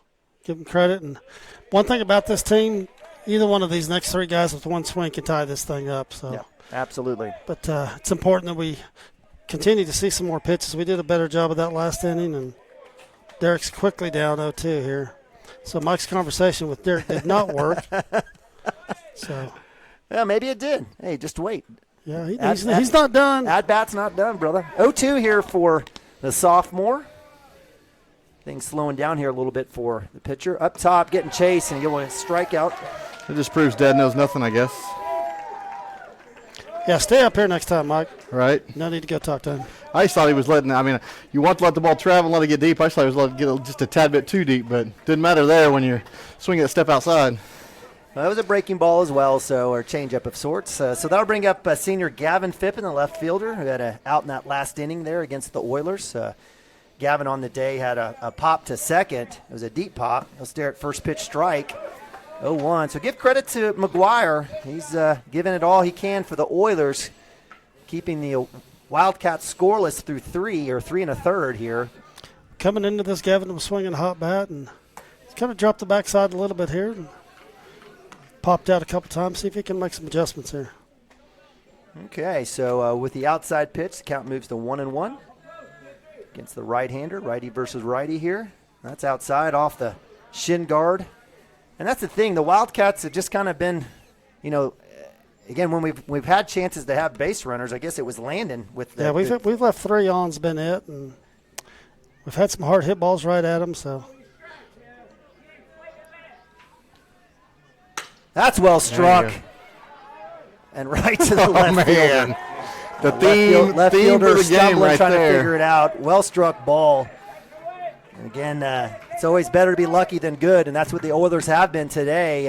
Absolutely getting destroyed off the bats, but every single ball, line drive, right to an outfielder. If that continues through 7, then that's just chalk it up as bad luck in baseball, but sometimes that's how it goes. And if we continue to hit the ball like we're hitting it, good things will happen. Absolutely, absolutely. So 0-1 here for Hunter Gibson. Hunter on the day had a line out to center field as well. He'll stare at strike 2 on a breaking ball. Yeah, he's working fast and he's working effective, so absolutely. We got to throw him off. That's quality arm. Kid's a good pitcher. I expect to see this one away. That'll be strike 3. Backwards K, and that'll be 1-2-3 for the Wildcats. Held scoreless through 4 as we move to bottom of 4. Wildcats 0, Merritt 1. For 31 years and counting, Community State Bank has taken great pride in being your hometown bank. With branches located in Cashion, Dover, and Hennessy, CSB strives to reflect the small-town hospitality these communities are known for. Our friendly staff is here to serve you and provide one of the best banking experiences around, equipping our customers with the latest in banking technology combined with a personal, down-home relationship. Come into one of our local branches or visit us at www.mycsb.com. Community State Bank, small-town banking, the way it should be. Member FDIC. Christy Perry is a Cashion-based attorney providing clients in Oklahoma with trusted, experienced legal counsel regarding wills and trusts, bankruptcy, and other areas of law. Flexible scheduling is available to discuss your options, and your first consultation is free. If you need assistance regarding a legal matter, call your local Oklahoma licensed attorney, Christy Perry, at 918-373-0882. Our world is changing, but one thing is the same. We're here for you. In these uncertain times, take comfort in knowing that modern women of America is built for this. We are built to handle uncertainties, and we've weathered many in the past 137 years, including world wars, disease outbreaks, depressions, and recessions. You may have concerns about your financial plan, but you can also have peace of mind. You got this because you have us. Okay, playoff baseball here live from Cashion, Oklahoma. Game 2 of the district playoffs here in Class 2A. Your Cashion Wildcats ranked 6th in Class 2A. Won the first one, but they find themselves in trouble. Down 1-0 here as we move to bottom of 4. Merritt Oilers getting that one lone run there in the first inning. The Wildcats basically finding every single outfielder and hitting bombs, but getting caught. And with that, the Wildcats find themselves scoreless here as we move to bottom of 4. On the mound is Ben Harmon. Ding. He's settled in. Ben settled in pretty nicely here these last 2 innings. So, and he's up, and he starts this guy. He's up already in this count. So, like what I'm seeing from Ben, he's had a little adversity here, but he's come back and he's throwing strikes. So, no surprise from him. No panic in him at all. Ben facing off against the right-hander number 11, Cordell, first baseman. Cordell with a breaking ball hit to Gavin Phippen. That's going to go over his head to the track. Gavin will get that one, hit his relay, as that'll be a stand-up double for number 11, 5-hole hitter, first baseman, Cordell. Kind of just kept on carrying. It did. I mean, just that's tough play. Line drive right at you. It's one of the hardest I thought it plays was right baseball. at him, and they just kind of kept carrying and kept carrying. So that'll bring up right-hander Herndon, number 3, the left fielder, who had a hit and a stolen base in the second inning. So nice lead off there for the Merritt Oilers. That one's in the dirt. Nice grab there by Shaline as Coach Mounts comes out, has a conversation. You know, I mean, give credit to Cordell. He did have a K though in the first inning, so not sure if the Wildcats were expecting a breaking ball mash to left field. But got to be ready, playoff baseball. So 2-0 here for Ben Harmon going up against Herndon, the left fielder. That's low and away for ball 3, so 3-0.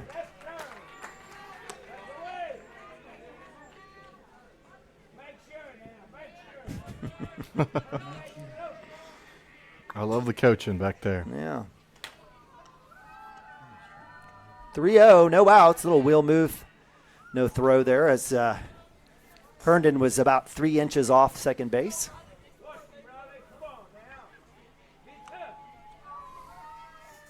Fastball there right down the middle, so 3-1.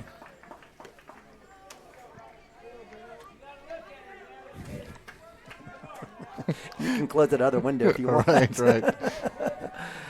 Fastball swung on. It hits him, but he swings, so that'll be a foul ball. So that's a full count, 3-2, as Harmon gets Herndon to chase that one. Fortunately, Herndon again with a hit in the second inning. He did have a stolen base. Again, a dangerous spot here for the Wildcats with no outs here. The bottom of 4, already down 1-0. Runner at 2. Fastball chopped, fouled.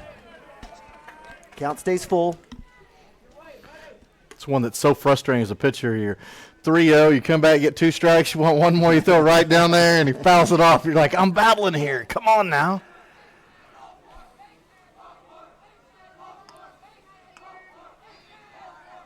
That's a shot. Looks like that will get through. I don't know if they'll send him. They will. They'll hold him up. They'll send him here. There's the cut. Looks like that will count a run as Harmon lets it go as Derek Shaline takes the beating there as Herndon, as Cordell, I apologize, comes around. And he was getting the hold sign from his coach. We went ahead and took it, and he's very fortunate as the cut was missed, and that'll be 2-0 for the Oilers. Man, if that ball's there even a half a second earlier, he squeezes that. So I thought it was interesting. So last week, Derek takes a shot to the face on a play at the plate. He went to go toss it, put it back on, knowing that play was coming to the plate. So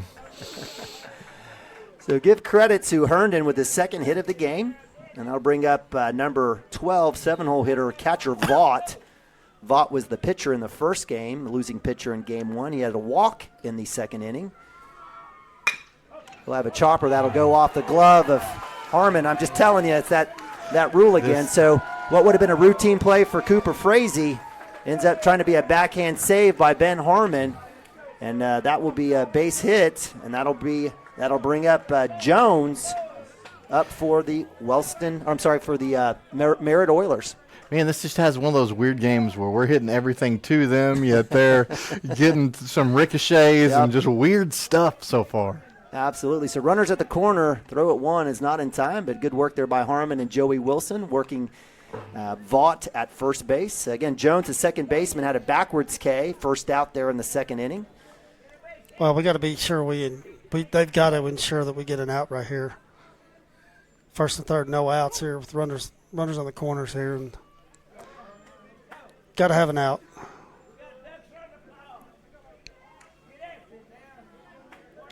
Love to see something hit hard back to Ben here. That would be the ideal situation. Or a strikeout. Well, that one will go to Frazee. We'll have a chance for a double play. Miller around the horn. It's not in time, but that'll score a run.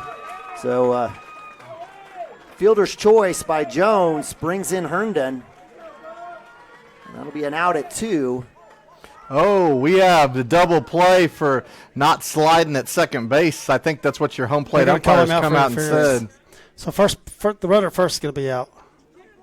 Well, no, they'll both be out. Hold on, let's listen to interference. That's what I'm saying. You got interference on the slide, so that doesn't allow Jackson to make the play, and they're going to call him out. I love Coach. So the score counts. That'll be so. Yeah, the run will count. Runner at first will be out. So that'll be 2 outs as as Jones coming around will be counted out on the interference on the run. I think the fans are just trying to figure this out now. That's a good call. It's a good call, and yeah, they changed that a few years ago, and you got to slide cleanly. Good job by Jackson. He might have played it up a little bit, but that's a good job by him. And I think Coach was down there saying he was arguing with ump, say that's not the right call in the NFHS, the NFC, or the AFC. So we brought football into it. We brought everything. So, all right. So with 2 outs, they do get another run in. So they've put up 2 already thus far. And there'll be a chopper to 3. Cotter with the glove. Will it be in time? It will. And that'll be out number 3 as 5-3 ground out by Newton. But not after 2 runs go in for the Oilers. And that'll move the count to 3-0 as we move to top of 5. The Wildcats with 9 outs left. Need to get some bats and runs going. We'll be right back right after this. Hi, my name is Stephanie Woody, and I want to help you or a loved one navigate your way through understanding Medicare. It's hard getting questions answered when you don't know who to call or trust. I am local and appointed with all the insurance carriers in Oklahoma. You can trust me to help you apply for Medicare, make the right decisions based on your current financial and healthcare needs, and feel confident about your future. Act quickly. Annual enrollment period is October 15th to December 7th. Call Stephanie Woody, that's me, at 405-830-4966 to set up an appointment. Kyle and Gina Van Druff have the answers to all your real estate and insurance needs. These guys will have you covered in a one-stop shopping experience. They are local agents, local supporters, and active in the Cashion community. They are also proud parents of past and present Cashion students. Kyle and Gina help their clients make the right choice. Don't wait till it's too late. Call 405-607-4966 4300. Go Wildcats and number 88. Let's have a great year. Walk it up. Get you some. At Maples Nixon Diesel Horse, we've helped a lot of people, and our goal was to treat each and every person like a friend. And as a friend, we've got your back always. We understand what you're going through. Being lawyers is what we do, but it's not all that we are. We care. We'll stand beside you throughout the entire legal process, not just as lawyers, but as your friends. We are Maples Nixon Diesel Horse, and we are here to help.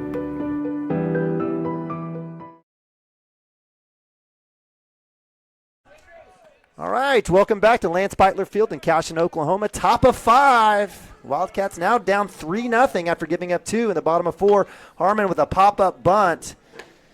Right idea there by Ben Harmon. I like Coach Harmon or Coach Mounts trying to work that left side. It was it was good for us in the first game. No reason why we can't do it in the second to kind of manufacture a little bit here. Well, that brings our third baseman in. So ball down that line. It's going to be tough to field for him now. So good job by Ben here. Just trying to get something going. So 1-1 here on the bunt attempt that went ball. He's going to show. That'll go outside for ball 2. So getting in the starting pitcher McGuire's head a little bit. He's thrown a lot of strikes here early in the game. It's got, I believe, 3 strikeouts on the day, only giving up 2 hits. That's a big hit. That's going to go right over the shortstop. He's got a chance to turn this one. The speedster, all-state quarterback, stand-up double, and that's a great leadoff start for the Cashion Wildcats here at the top of 5. Needed that. Thank you, senior. Well struck. So that'll bring up Jackson Miller, senior. Jackson a part of that double play there to get the first 2 outs there against the Oilers up to bat. Jackson on the day had a fly out to center field as well. Good time for the bunt. Why not? Moving to third. Fly ball would score him. So just need a little butts and piece. That's good chase. Jackson need to get turned a little bit faster than that. Yeah, a little bit late showing there. Right. I'd like to see him. I'm going to guess their third baseman staying home. I think Coach Mounts is asking to talk to him just because that one fouled back and hit the umpire. He was just giving him a little time, a little bit of love. Right. There you go. Thank you, Coach Mounts. So with the foul off the bunt from Jackson, and count moves to 0-1, and we'll have a little conversation here. I don't know how does this count as a mound visit? It sure does. Crosses that line, it's a visit, and I'm not sure what they're talking about. It's like there's a fan over here saying something, or I guess we're going to have a conversation. I don't know what's happening. He pointed to the He did. He pointed over there to the fans. Well, if he's let that get in his head, that's a good thing. So, but Coach isn't too concerned about it. I don't think so. We do have the Mounts playpen over there in the over there. I see. Well, it's not just the Mounts kids either. I think there's a few other Cashion kids out there. Yeah, so that bullpen's turned into the playpen. I like that playpen, right? A romper room. You like that? Hey, man, you're welcome. Yeah. All right, so 0-1 here for Jackson Miller. Runner at 2 is Ben Harmon. Shows bunt. He's going to pull back. That'll be ball 1. So 1-1. All right, so again, Wildcats working 8-9-1 here as Lagasse on deck. Lead off for the Wildcats. I'd love to see him get a huge lead here and show that bunt and see if he can beat the third baseman going back over there. Like right there. There you go. And just like that, my man. Good call, Mike. Mike Shaline bringing in the knowledge. And good little call there. So Wildcats are able to move. So Harmon. Even with 1 strike, the bunt's off here. Just unless we squeeze, I don't think we will. Just let Jackson get something in the outfield or on the ground here. That'll be down on the turf for ball 3. So the count moves to 3-1 for Jackson Miller. Hitters count, green light here for the senior on senior day. Festivities, game 1, catch on CWTV. Stare at that strike 2.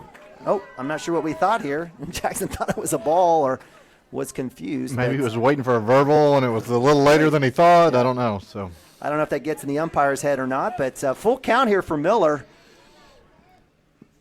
Big hit! Yeah, that's in the gap. Attaboy. That's going to drive in a run. So RBI single for the senior, Jackson Miller. Thank you, number 6. And the Wildcats are on the board. Woo! Hey, good base That's run a there, great too. at-bat by Miller. Yeah, absolutely. He didn't want the walk. He went and got it. But even I on loved that, his approach there, too. Ben Mike, went back to third base and went to go tag up rather than just in case that thing gets caught. Yeah. He knew he wanted to score no matter what and make it a worthy at-bat. But I love Jackson's approach there. He did choke up, spread out, just used his hands, and still got quite a bit on that ball. Still well hit, and nice job by the senior coming through there. And So 2 great hits to left center. The Wildcats have been pounding McGuire all day. They've been able to smack him around, and these last 2 at-bats have turned into hits and finding the gaps and line drives instead of flyouts to center field. So Lagasse up to bat. Lagasse on the day actually has 2 hits. He has now 2 of our 4 hits. He'll be up to bat here. 0-1 count with the first pitch fouled off. Up top. Little movement there, but nothing down, so that'll move the count to 1-1. There's no way you bunt to Lagasse here, I know that, but I think he'd have speed to beat that out. Swing at that, keeps his head down. He might be able to put that out in the left center as well, but that one is swung on and fouled off. Count moves to 1-2. On deck is Cooper Frazee, the sophomore.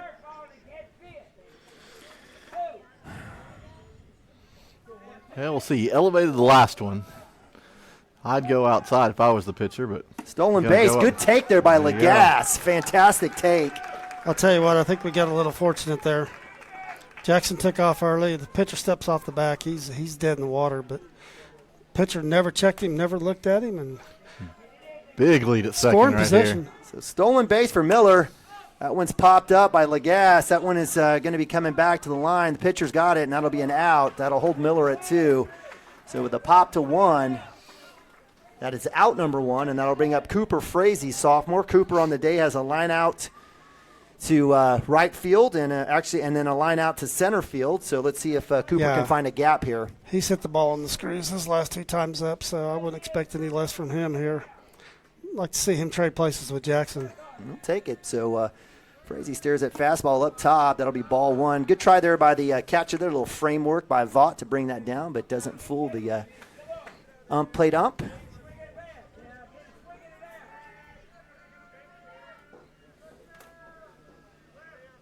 That's outside for ball 2.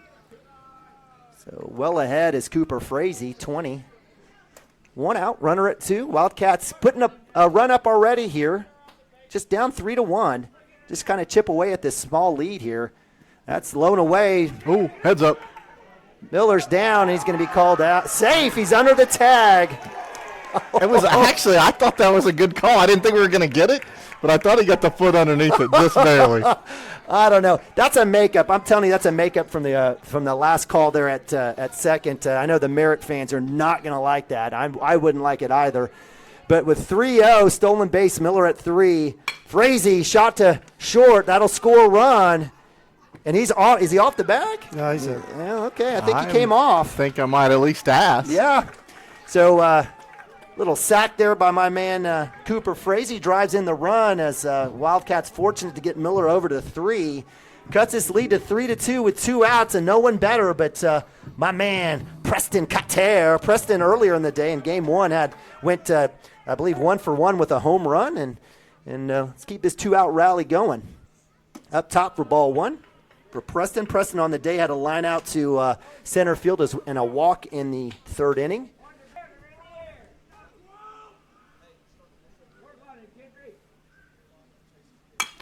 Well, that one's going to be well struck, but that's going to be straight up. I can't tell you how many pops we've had in this game, and that's going to come back, and that's going to be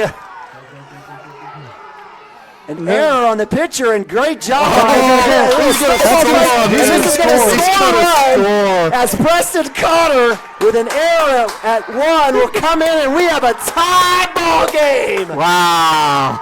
Well, just like you draw it up, right? Well, right fielder's got to move over and back up his guy when he comes in to help at second base there. Woo. No one was there, and their coach is upset about that. And good read by Cotter. Ball goes out in the center field, and nobody is there. Absolute back-breaking play here as the Merritt Oilers hanging on to a 3-0 lead going into top of 5. That's why you give way to the first baseman right there if you're the pitcher. And let him make that catch, and, that ball's drifting back, and – yeah, their coach is upset, and I think I would be too. And, trying to make something more than just getting on first base. If he doesn't go even take off for second hard, you never have the option for any of that other stuff to happen. That's a good point, Mike. I mean, Carter goes ahead. Even though it's popped up, he does run the bases hard. And right. If you don't do that, he's probably standing over there on first or second. Right. So. Well, I'm going to tell you, you know what? Mundell Farms creates and produces a lot of great athletes, but they also have some of the best trash talkers there are. And I don't advocate trash talking, but there's a certain set of twins there out in on the left-hand side that have absolutely gotten into the ear of the Merritt Oilers. 0-1 count. That's outside for ball one. Joey Wilson up to bat here after the essentially the error-ridden home run for Preston Cotter. Joe Wilson with a walk and a pop to shortstop. We'll chop that one to third. Let's see if he can make the play. He bobbles it. Will the throw be in time? He's out. So give credit to the third baseman making a throw. First baseman with the out on a 5-3 ground out. That's going to be out 3, but not after. The Wildcats get 3 runs, and we've got a tie ball game moving to the bottom of 5. Hang tight. Exciting game here. Game 2 of district playoffs. Be right back right after this.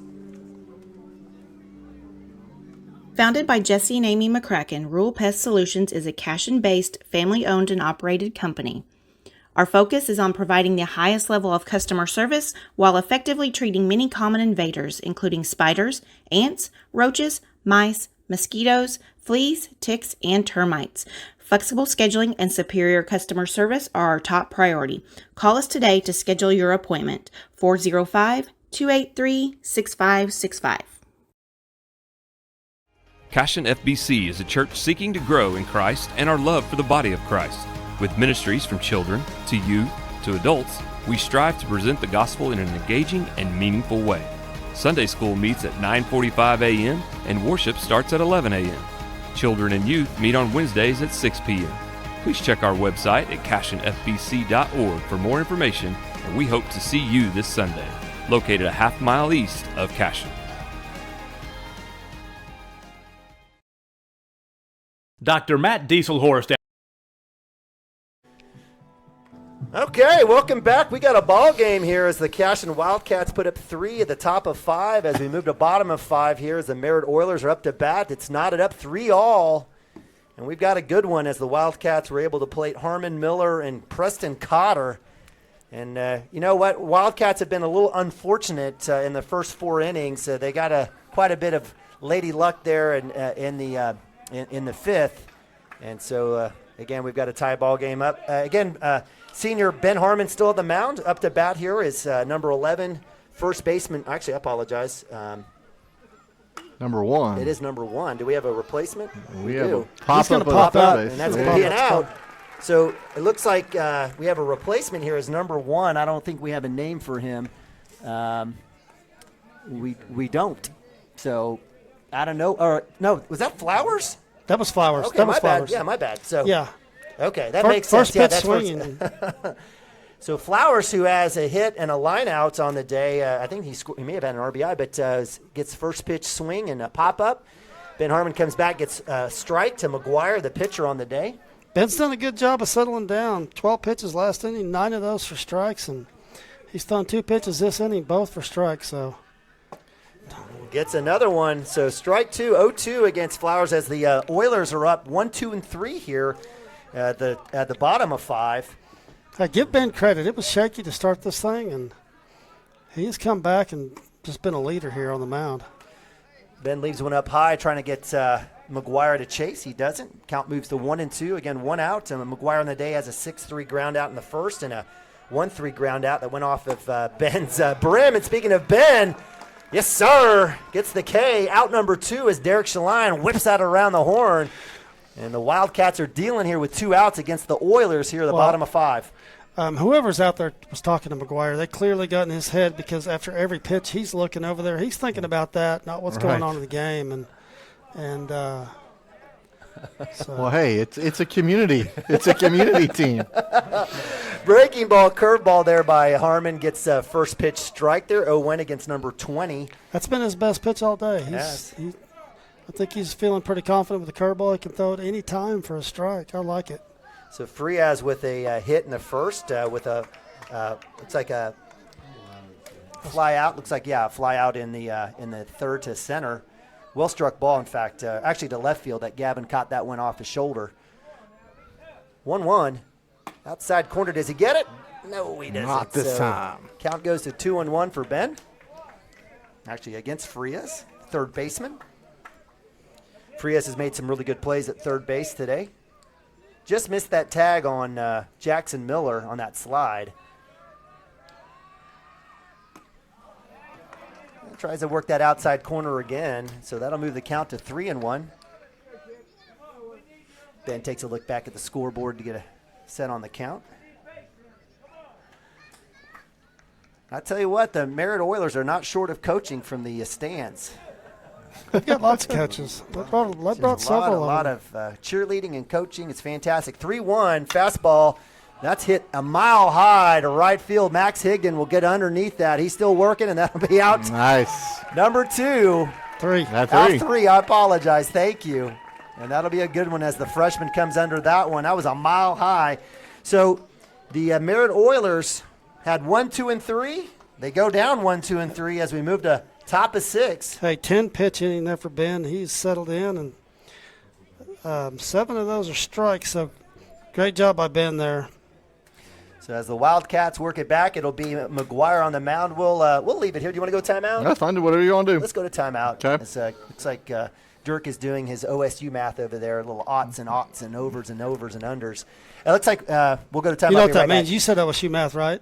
I don't know what I'm talking about. No Dieselhorse Sports and Orthopedics can help you get game day ready. Dr. Dieselhorse works with athletes of all ages, taking a coordinated approach to accelerate return to play and maximize athletic performance. His work with pros in sports training, injury prevention, bracing, functional rehabilitation, and imaging works seamlessly with his medical and surgical expertise. Get started by going to Dieselhorse Sports and Orthopedics. Let Dr. Matt Dieselhorse get you back on the field, backing all Oklahoma athletes on the field and off.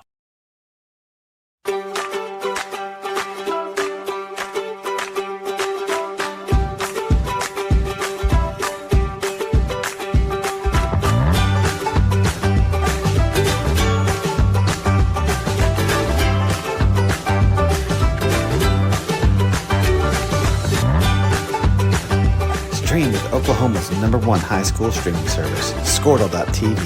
Find out more at Squirtle.com/stream.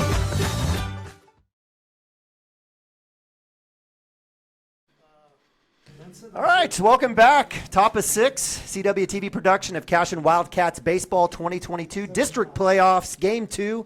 Wildcats taking on the Merritt Oilers. Wildcats and the Oilers knotted up 3-3 here as we move to top of 6. And that's sophomore Derek Shaline, number 16, catcher, right-hander, up to bat.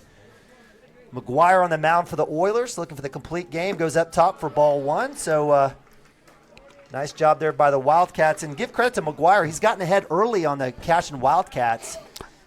Yeah, not last inning. He threw 24 pitches last inning. 16 of those were balls.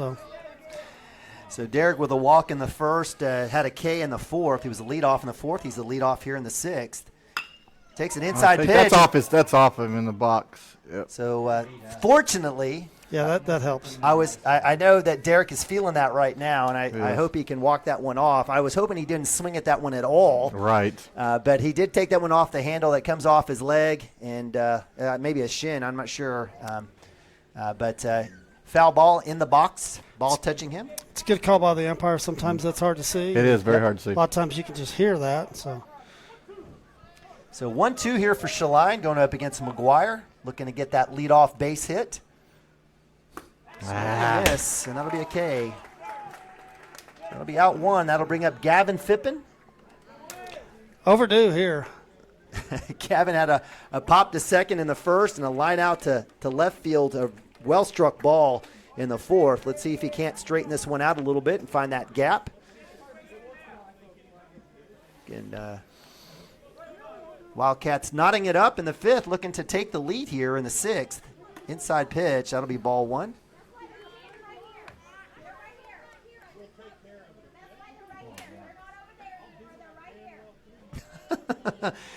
A lot of action going on as I think the Merritt Oilers are trying to figure out where the trash talking's coming from, but we'll have a Nice recovery there by McGuire. He'll get the strike on the outside corner, move the count to 1-1. One out here.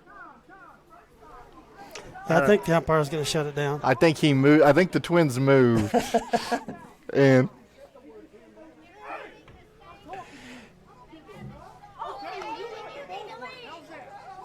a fan has been ejected from the ball game. I don't know. Is it a goal? I can go take a look here in a second. We've got a lot of action here in a tight ball game.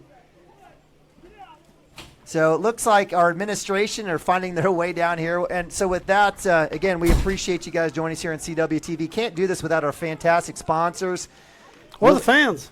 Or the fans. Yeah, we had about 400 watching the first game. We'll probably have about the same here in the second game, maybe a little bit more. Well, you got 2 less. They got to see 5 innings of good baseball. So. That's right. So with a little bit of action behind the net, we'll have, looks like Mr. Shank and Mr. Jackson coming over, and we'll have a 1-1 count here for Gavin Phippen. He'll stare at strike a little bit high. That'll move the count to 1-2.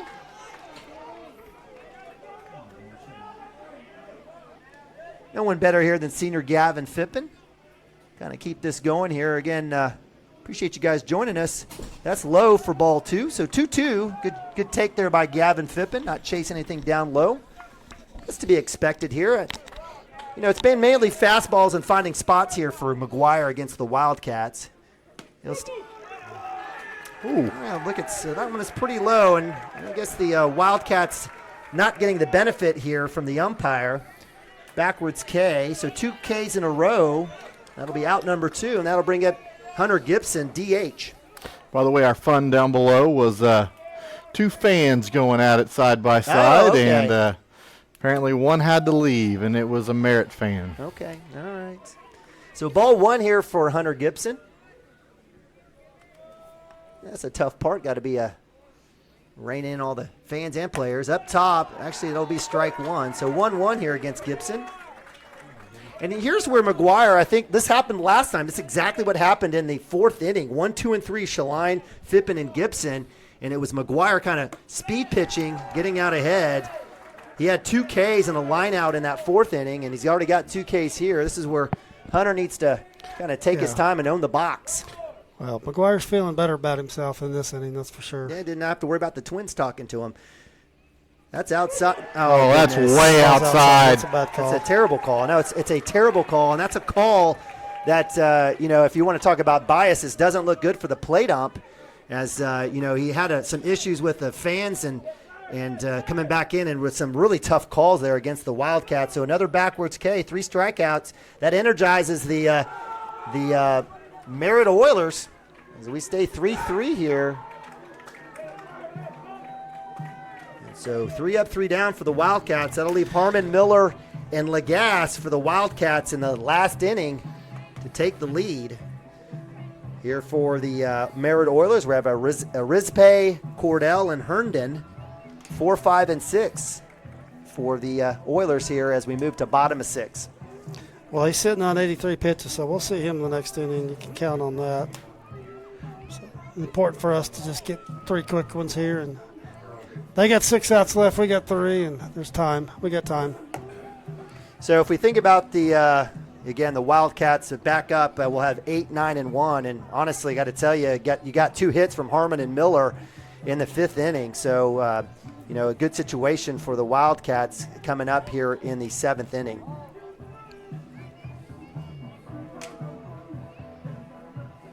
It's funny how that works out, how kind of we cycle in and have the same kids starting off, leading off. Right. How it works through a course of a game. You'd think all the different opportunities. Ben Harmon on the mound. Ben, again, doing well. Ben with giving up, it looks like 6 hits, but he also has 5 strikeouts. He's given up 3 runs. 1 run in the first and 2 in the 4th. Sitting on 75 pitches the last 3 innings, he's been solid. All right, so up to bat is number 15, Arizpe, DH. Arizpe did not play in the first game. I'm not sure, maybe it was late to the game. I don't know. But Coach Cashion Smith made up a change and thrown him in there. And did it hit off his bat? That's a check swing, fellas. I'm not sure that they're calling hit by pitch, but I might call that a check swing.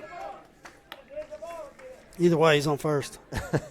So HBP leadoff for Rispe, and that brings up Cordell. Cordell, number 11, first baseman. Had a K in the first and a hit and a run in the fourth. Right-hander.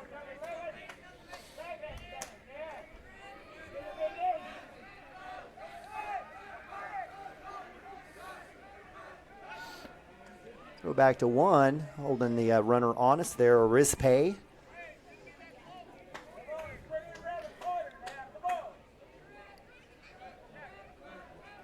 Harmon taking a lead. Very small lead there by the base runner. Looks like Ben will be coming right back at the batter here. He does. Outside fastball, ball 1-0. Let's see if the strike zone stays similar for the Cashion Wildcats here, as it was about 3 strike calls against the Wildcats. Well, I think Gavin and Hunter got rung up on balls that were outside. No, they were, absolutely. Fastball, that's straight up. Gavin Phippen has a chance for this as he comes up. He'll make out number one as Arispe goes back. And nice play there by the senior. Sky ball goes straight up, and that'll be out one against Cordell.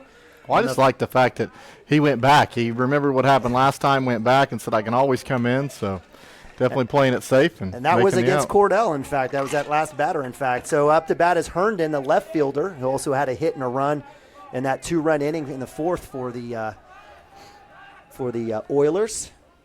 Double play opportunity here looks great. I would love a little shot to Miller, little flip to Cooper. See if we can't turn this here.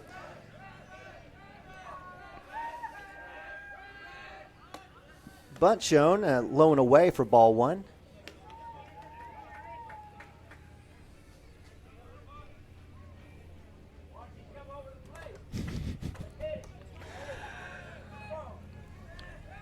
If there was a book of generic coaching slangs, I think we've written it today.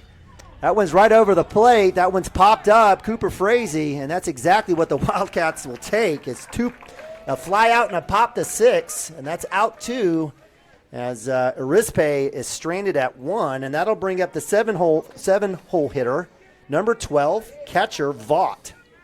I thought it was funny. Cooper, when that ball was in the air, he looked to see if that runner was actually running down first base. I think the thought in his mind was, if I drop this, maybe we can turn 2. But the kid ran just far enough down the line, and he thought, no, I think I'll that catch went through this. his mind. Infield fly. Well, it would have been infield fly, right? Well, no, you got to have runners on first and second or first, second, third. Are you sure? Okay. Yep. All right.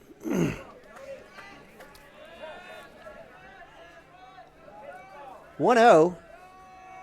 Fastball swung, fouled off. That goes off of the bat and looked like either Derek's glove or his helmet. So that'll move the count to 1-1. You know, you try to pull off stuff like that. Typically, bad things happen. So, right. You know, I think it went through his mind. I really do. And he looked over there. You know, cooler head. He just said, "Hey, let's get an out here," and that'll be the second out of the inning. 1-1, 2 outs.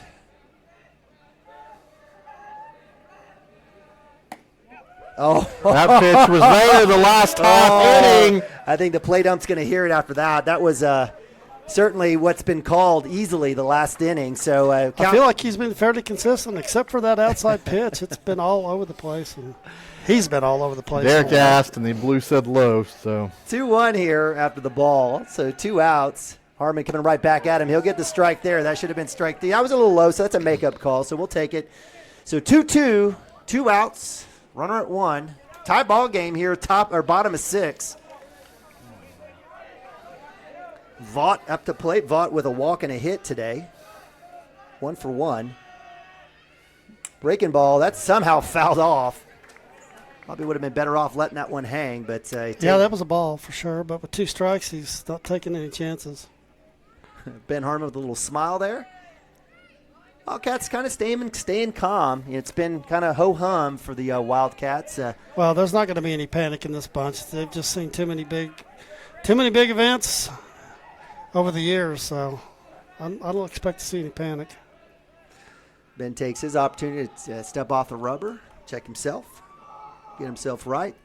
Again, 2 balls, 2 strikes, 2 outs here, bottom of 6. Knotted up, 3 all. Runner at 1 here for the home team Merritt Oilers. Breaking ball up top does not drop, so that moves the count to full 3-2. Runner at first can be going. Absolutely, 2 outs. Let's see what happens here. Throw it in there. Let him hit it. That's ball dropped. That'll be a walk. So give credit to Vaught working back. And that'll bring up Jones. 8-hole hitter number 10, second baseman, had a backwards K in the second, had a fielder's choice in the fourth. And I think it was that fielder's choice that ended up turning into that interference double play. I think.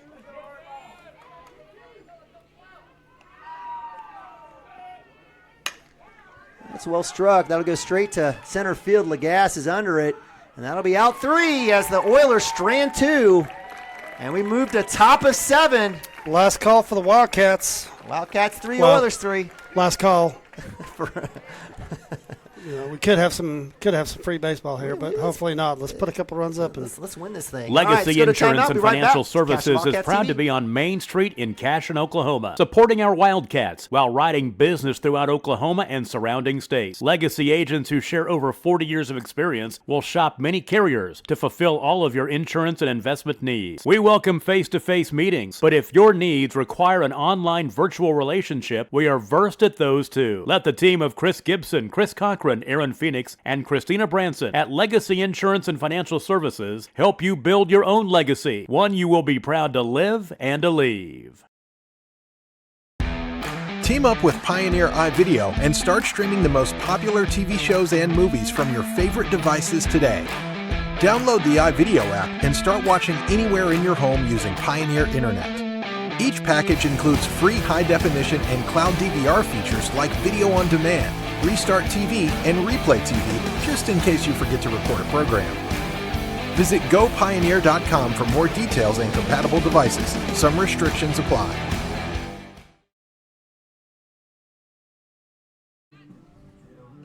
All right, playoff baseball here, district playoffs for the Cashion Wildcats here live from Cashion, Oklahoma. Lance Beitler Field, Neiman Bobby, Dirk Fippen, Mike Shaline bringing you today's action. Game 2, Wildcats already winning game 1. We've got a tight one, tied up 3-3 here as we move to top of 7. Both teams with essentially their last 3 outs, unless we have, as Dirk would say, we'd have extra baseball. Top of the lineup here, or actually lead off for the Wildcats here. 8, 9, and 1, and they've been good. 8, 9 have been really good for us tonight. And let's see if Ben, after he just smoked one last inning there, let's see if he can get on and have a good at bat here and get on and get something going here.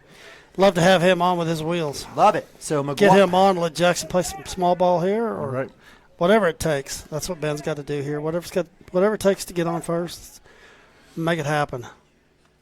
McGuire outside for ball 2, 2-0. McGuire, the starting pitcher here for the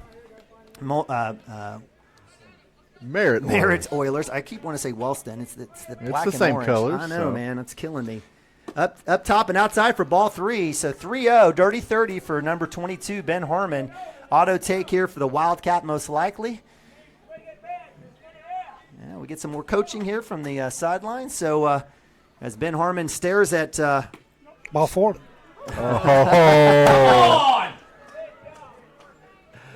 Wow. Low and outside. Wow. It did hit the corner, but it definitely was low. Low and it was way. low. So the Wildcats not beneficiaries of a consistent strike zone, but 3-1 count for Harmon. That is up top and outside, so that's easily ball 4.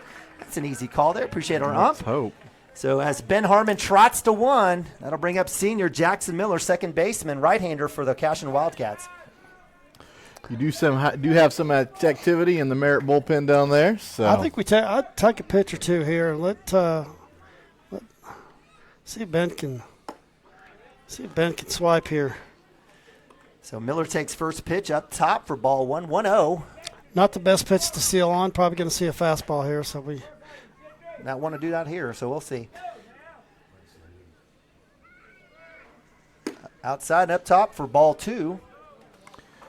If I'm McGuire, I'm trying to hit something low and outside. That's been the call for him today in the last couple of innings. So, well, he's thrown 7 pitches this inning, and only one of those for a strike, which was questionable.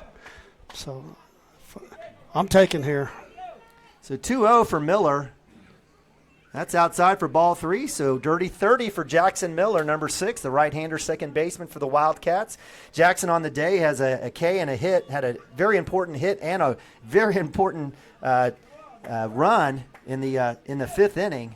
So 3-0 count here for Miller. Stares at up top, and is going to call strike. So the count to. I'm taking again. He's thrown 9 pitches, only 2 of those for strikes. And the kid warming up wasn't throwing exactly strikes down there either. So you got 2 pitches here that he's got to throw strikes with, and he hasn't proved he can do that this inning. So 3-1. That'll be strike 2. Give him credit. So full count here for Miller. Miller will shorten up and protect here. Again, no outs, runner at 1. The lead runner, the lead runner for the Wildcats on first base, Ben Harmon.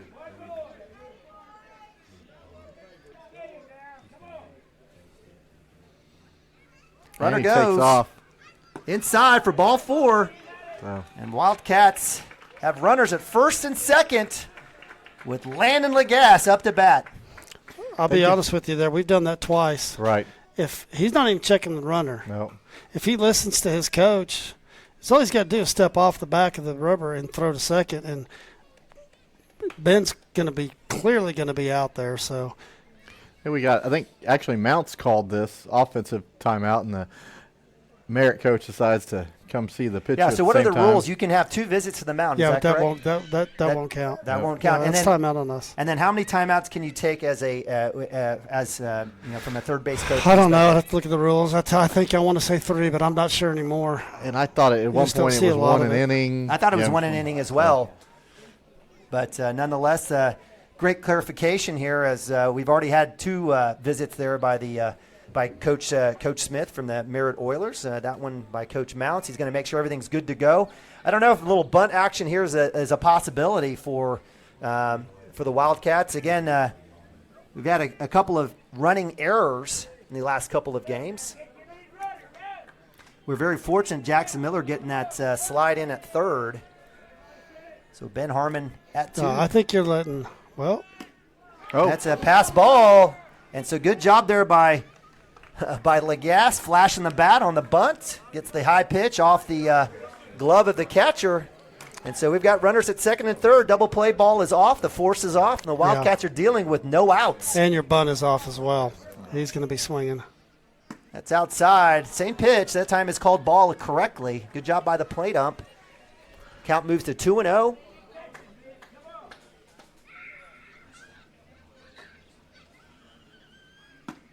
That'll be a strike. Fastball, 2-1. Good take there by Lagasse. I don't blame him. Still in a good count. Yeah. Still in a very good count here. And love to see him get something in the outfield here or something on the right side. He tried. He must have heard you. So that one will be fouled off right side. That'll move the count to 2-2. Lagasse on the day had a hit in the first, had a hit in the third, had a base running error, was caught stealing at second, and then had a fly out, had a pop up to first in the fifth. Gets a hot one, there you go. And that'll drive in at least 1, if not 2. That'll score 2. And the Wildcats heating up here in the 7th inning with a 2 RBI single from senior Landon Lagasse. Nice job, senior on senior day. Cooper, go get loose after you hit one out here. So Wildcats working. They get 3 in the 5th, get 2 already here in the 7th, and that'll be Dunzo time for McGuire. Give him credit. He went through 6 full innings. Gave up, looks like 4 hits, 5 hits, and looked like he had had 6 Ks. So good work there by McGuire for his team here in Game 2. Gets a round from the fans. Yeah, that's 108 pitches for him. 108. Hey, we stayed patient. Made him throw strikes, and he wasn't able to do that the last 2 innings. Got a little bit rattled, and kids have had some timely hitting, and so I think. And this isn't the kid that was warming up down there. This is the third baseman just coming in cold to the mound. So well, with no outs here, we're obviously in good shape. But I really think what you'll see is, with us having the lead here, I think you'll see Cooper here in the bottom of 7, and he's not going to let him go more than 35, but if he can slam the door within 35 pitches, which obviously he's more than capable of doing that, and then there's, if for whatever reason, if they are able to come back and score some runs on him, you get him out of there before 35, throw somebody else. So is it 1 day's rest or 1 game's rest? It's a day off. 1 day. Okay, so if it's a day off, he could go more than that because we would have Saturday. We'd have Friday, Saturday, Sunday, Monday, Tuesday, Wednesday, Thursday. What I'm saying is if they are able to score enough runs to win, No, I know. I heard you there, but you were talking about 35, so I don't think the 35 counts. It probably does not make any difference here, but. So I wasn't trying to correct you, Dirk. I was just trying to clarify. Yeah. You're the rules guy. Well, so you and Mike for sure. So let's just say if they are able to figure it out, and they're able to hit Cooper around and score some runs and win the game, and he goes less than 35. Okay, he'll start tomorrow. Okay, great point. That's where you wanted to go with that. That's where I was trying to go with that. Yeah, you're trying. I went to left field. Right. I do think it's interesting. Our plate umpire is a Kansas official. Huh? So, okay. You can be certified in more than one state, but he is wearing that Kansas Secondary Schools Athletic Association. Okay, that's why we haven't seen him. There you go. Okay, so nonetheless, whether they come from Kansas or not, appreciate it. And I guess if you're an umpire, man, today it's like supply and demand. Go make some money. Right, for sure. Go make some money. There is Figure a shortage, it out. So go if you're willing to drive. Yep. Hey, well, how about the 8 and 9 hole for us? Doing it again. Fantastic. Yeah, you're exactly right, Dirk. So in the 5th inning, a hit, and here was walk, 2 runs in the 5th and in the 7th from that 8-9 spot. So give credit to Harmon and Jackson Miller making things happen. And then Mr. Clutch coming through. Yeah, big hit there. We got a ball on the field. Not sure what's going on over there. So on the mound, we have the third baseman. That is Frias, number 20, right-hander. Up to bat for the Wildcats is the right-hander shortstop, Cooper Frazee. Cooper on the days had a line out in the 1st, line out in the 3rd, and had a line out in the 5th. Big hit! Big hit. That's deep. It's to the wall, and it's Gonzo! Home run, Mr. Frazee. 2-run shot. Goodbye, gone. And the Wildcats poured it on here in the 7th inning. Welcome to the ball game. let it go. Let it play. So Cooper Frazee, the sophomore, first pitch fastball. See you later, right over the R in Beitler Field. Well, I was watching the left fielder, and I'm watching him, and I'm like, this ball's going to stay in, and then he gave up on it. But yeah, so way to go, Cooper. Just unloaded there. I thought he might come out of his shoes with no outs here and the runner on first. Coach is definitely not having him bunt there. That was for sure. Not at all. So that'll bring up Preston Cotter. Cotter on the day had a line out in the 1st, a walk in the 3rd, and reached on error and had basically a home run off of error in the 5th. We won't call it a home run, but he scored a run off his errors and multiple errors there. It takes first pitch ball, 1-0. Well, with no outs here, we might see a couple more in this inning, honestly. Cotter's already hit one 390 tonight. Oh, he wants that one back.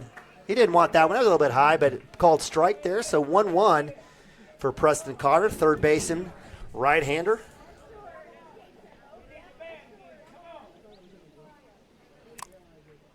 And as we've talked about the Cashion Wildcats, don't you call it. Oh my goodness. That's not a strike.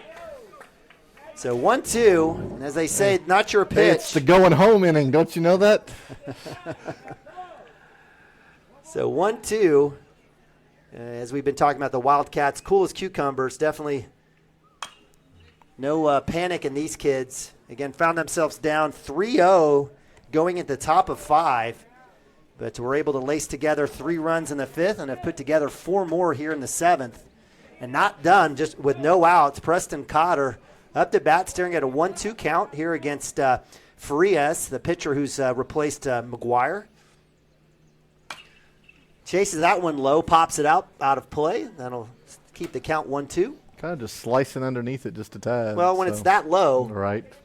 You got no other choice. Anyway, you got no other choice. Mr. Cattero's got to chase it all out here as the zone is increased in size and stature here in the last few innings.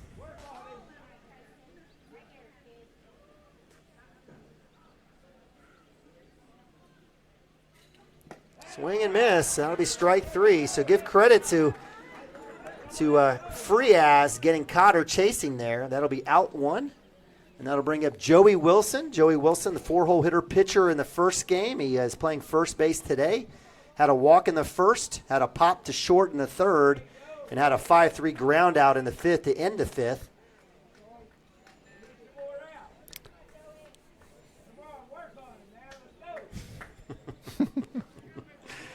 I'm calling it. Oh, Are you? I'd love to see it. That one's low and away. He wasn't going to be able to hit that one out. He gets something to hit. I'm calling it. He hasn't got anything to hit, as everything in terms of a strike has been outside. So we'll see. Joey may have to touch his toes to the chalk. Well, there's that fastball. Shortstop coming up on the grounder. Nice play, little 6-3 ground out for Joey Wilson for out number 2. So give credit to shortstop. That is Puckett coming across the bag. And so with little California is our man Derek Scheline, catcher. Yeah, he's been there once to California, okay. So that ought to be your walk-up song, right? I'd like to see these next two guys get a base hit just so they got a little walk out of this thing with confidence. They both kind of struggled today. Oh, man. So Cut was able to get on that one. Derek with a nice smooth stroke, letting the bat and the ball do its work. That's what I've appreciated about number 16. So with a foul, the count moves to 0-1, 2 outs. A little 2-out rally here for the Wildcats.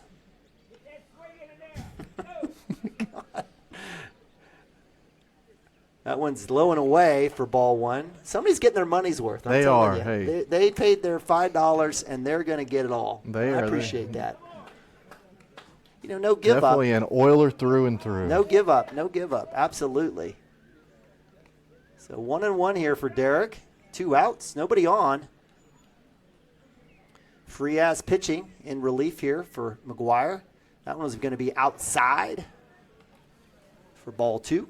Hey, for the record, if you guys ever wanted to know, since I was the blue behind the plate the other day, I did not hear anything from the booth. Did you notice I didn't divulge who was behind the plate? Well, I just said our umpire tonight. I wasn't calling also, so you're right. You're right. I did not hear Dirk from the booth. Not a word from me, and in fact, I said, hey, our umpire tonight's doing a good job. So Derek chasing that outside pitch. Now, it probably would have been called strike, so I don't blame him. But I would like to see him get at least one today. So 2-2 here for the sophomore catcher. 2 outs. Lower the bat. Oof, that was close. So that one was a little bit outside. So that'll move the count to full. 3-2 for the sophomore. Gavin Phippen, senior on deck, says, come on, 16, let me get up to bat. Get on. I want to take a hack. Yeah, right. I don't blame him.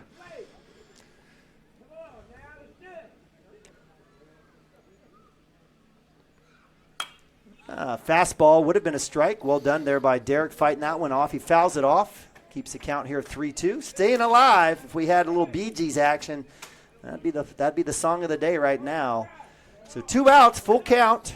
Frias versus Scheline. Wildcats trying to keep this 2-out rally going. Already putting up 4 here in the 7th inning to take the lead. Good fastball struck, fouled off. So Derek battling back, as they say, quality at bat. QAB put that one up in the game changer. That's 7 pitches, so yes, I agree. Keep your head still. The beauty of working in the press box is your kid can't hear you. I know. That's the beauty. Unless you're working an MO tournament and you're sitting on a park bench. 3-2, 2 outs. Scheline working back, staying alive. Up top, ball 4. Great at bat for the sophomore.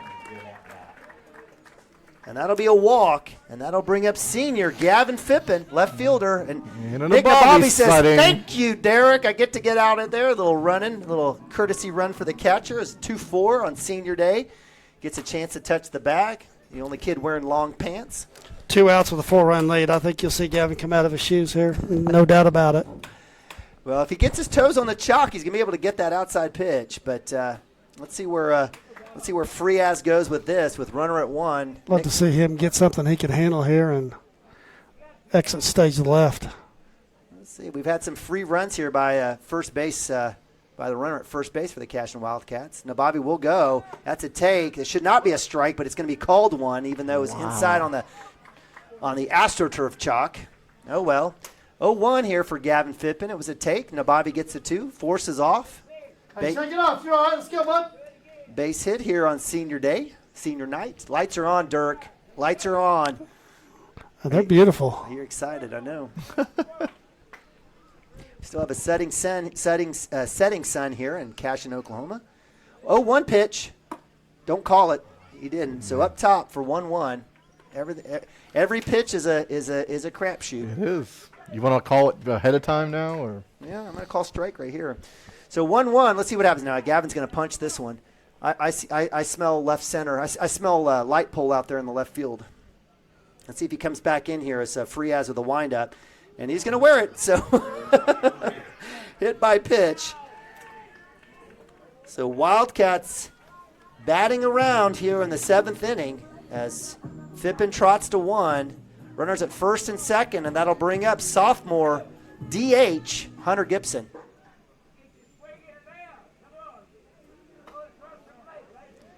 So as Gavin slips on his sliding gloves, Hunter Gibson's going to be looking for the pitch. That's going to be inside, ball 1. Cooper, or I should say Hunter does his reverse C over there as he allows the ball to come back inside. 1-0. On deck is Ben Harmon. Ben Harmon has been the catalyst for Cashion's 5th and 7th innings. Woof! A little early. Hunter way ahead of that one. I just got a text. Mr. Shank wants one of us to announce the championship. Okay. All right. Get after it, Terrell. We need you at Cashion. 1-1 for the sophomore. Runners at first and second. Base hit has a chance to score Nabavi. Courtesy running for Shaline. That's going to be popped up. Looks like it will be out of play, so it will. It'll hit a pole. We've hit a few of those today. And give credit to the Oilers fans. They've been here. They've been loud. It was a good opportunity for them. We definitely heard them in the earlier parts of this game as they took a 3-run lead going into the 5th inning. Wildcats were able to snatch back the lead here in the 7th.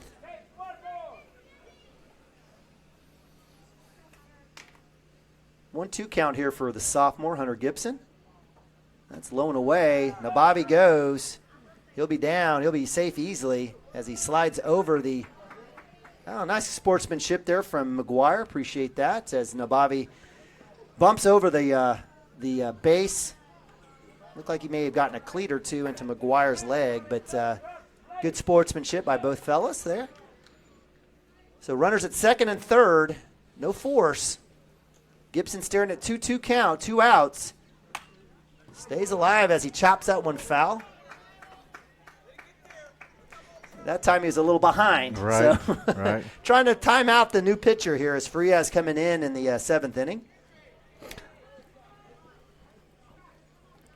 like to see that left center gap right here. Oh, I'll take it. I'll take it all day. That'll definitely score 2 as Gavin Phippen's got some wheels to track down Nabavi. There he is. Left center to the wall, to the track, actually. Hunter will turn that into a stand-up two-run RBI. Way to go, Mr. Gibson. Having a good day today. Home run, 2-out doubles. Good stuff. 7-pitch at bat. So as Nabavi comes in as a courtesy runner for Shaline, Phippen will come in. Looks like you'll get a Zane Stemke sighting, a little pinch runner. Yeah, I love seeing Zane Stemke, little sophomore for sophomore.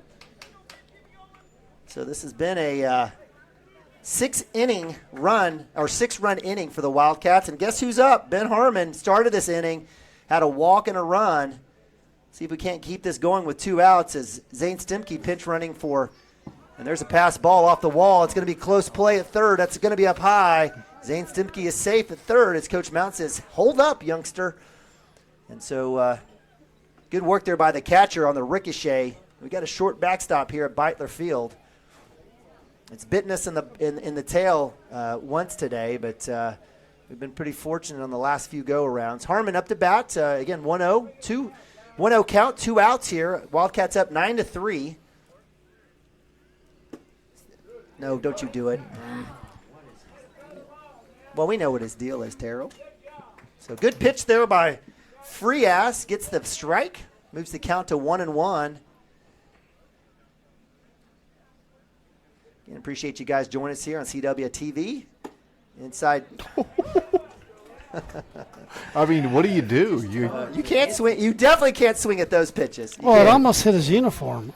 I know Ben's up on the chalk, but and you know what? If this was a game in April, fine. In March, but this is playoff baseball. This is a playoff baseball. Get it right. So Harmon fights that one off, fouled off. His count stays 1-2. You get paid mileage in the playoffs to come back for another day, right? Yeah, mileage, whatever. It's From playoff Kansas, baseball. It's got to be a long way. You call it. If we're out here till midnight, we got buddies. So 1-2 count here, 2 outs. Runner at third is Zane Stimke running in for Hunter Gibson who had a big 2 RBI double.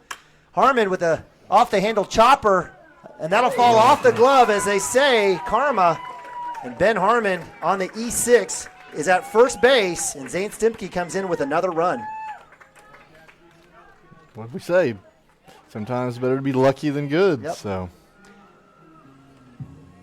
as Harmon trots to 1, Zane Stimke goes to the dugout, and that'll bring up Jackson Miller. Jackson on the day had a K in the second, had a hit and a run in the fifth, had a walk and a run in the seventh.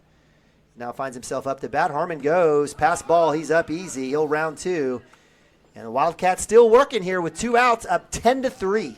Yeah, I don't know if Ben went on his own there, but if Coach called that, he's not taking any chances.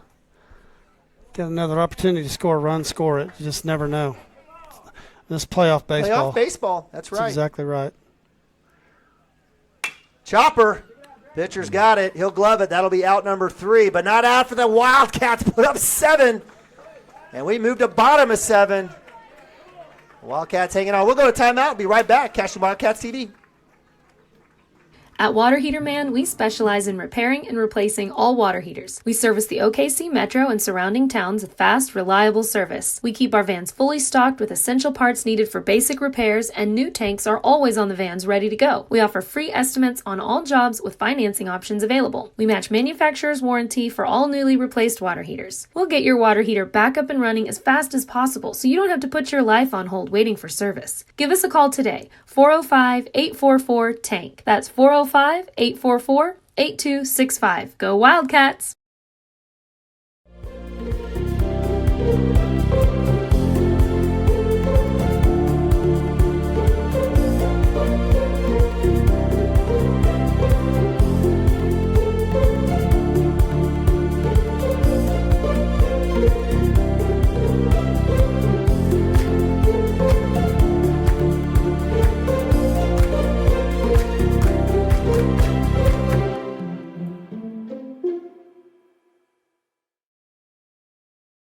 Cashion Shape Up Fitness is locally owned and operated with no contracts or sign-up fees.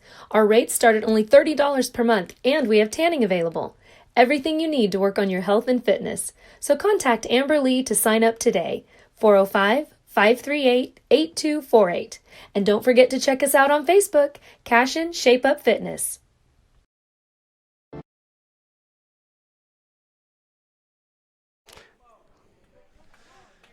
All right, welcome back. Bottom of 7, Game 2, District Playoffs. Wildcats with a huge top of 7, plating 7 runners, breaking that tie ball game into a 10-3 lead. Wildcats bats alive. Give credit to Harmon and Miller today in the 5th and 7th inning, being catalysts here for the Wildcats. Cooper Frazee, the sophomore, coming in for relief for Joe Wilson. Just as we thought here, right? That's exactly, you called it. Got a 7-run lead, and I think there's definitely a speed change all of a sudden. A little velocity check. So Cooper Frazee, the sophomore, coming in, gets a swing and a strike. We'll get another swing. It will be a pop to Miller at 2. He'll call it. Actually, Cotter will call him off at short, who's replaced Cooper Frazee. Ben Harmon going to 3rd, and that'll be out number 1 as Newton, right fielder, flies out.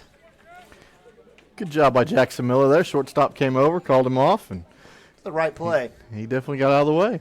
So lead off for the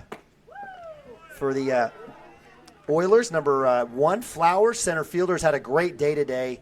Actually had a leadoff hit and a run in the first. Had a couple lineouts and a pop.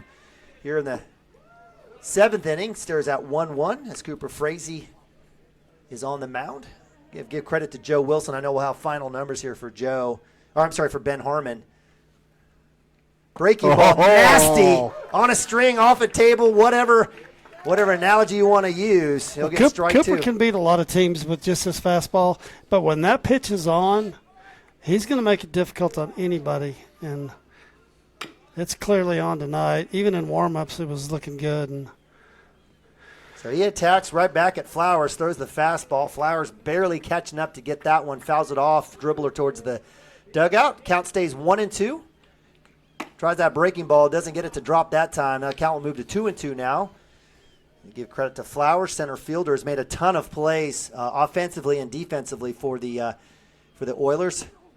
Up top, swing and miss, strike three. As around the horn it goes, and the Oilers are down to their last out here, need 7 runs to tie.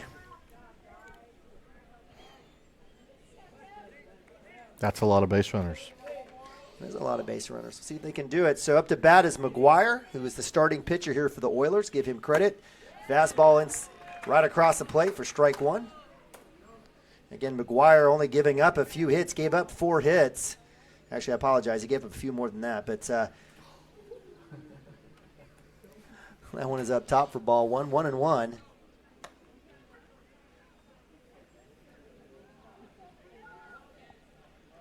So 1-1, 2 outs. Wildcats up 7. This is the last at bat, last chance. Breaking ball, chopper. Inside, Shaline with the throw and the out. And that's ball game as your Cashion Wildcats are district champs for the 4th straight year.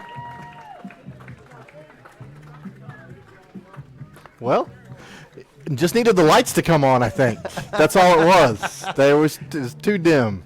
So as they say, victory from the clutches of defeat. Again, the Wildcats basically worked back. They were down 3-0 going into the 5th inning, put a 3 spot up, and then put up a 7 spot, put up 12 runs in the last 3 innings. 10 runs in the last 3 innings to win this bad boy. Give credit to Coach Keyshawn Smith and the Merritt Oilers coming to town.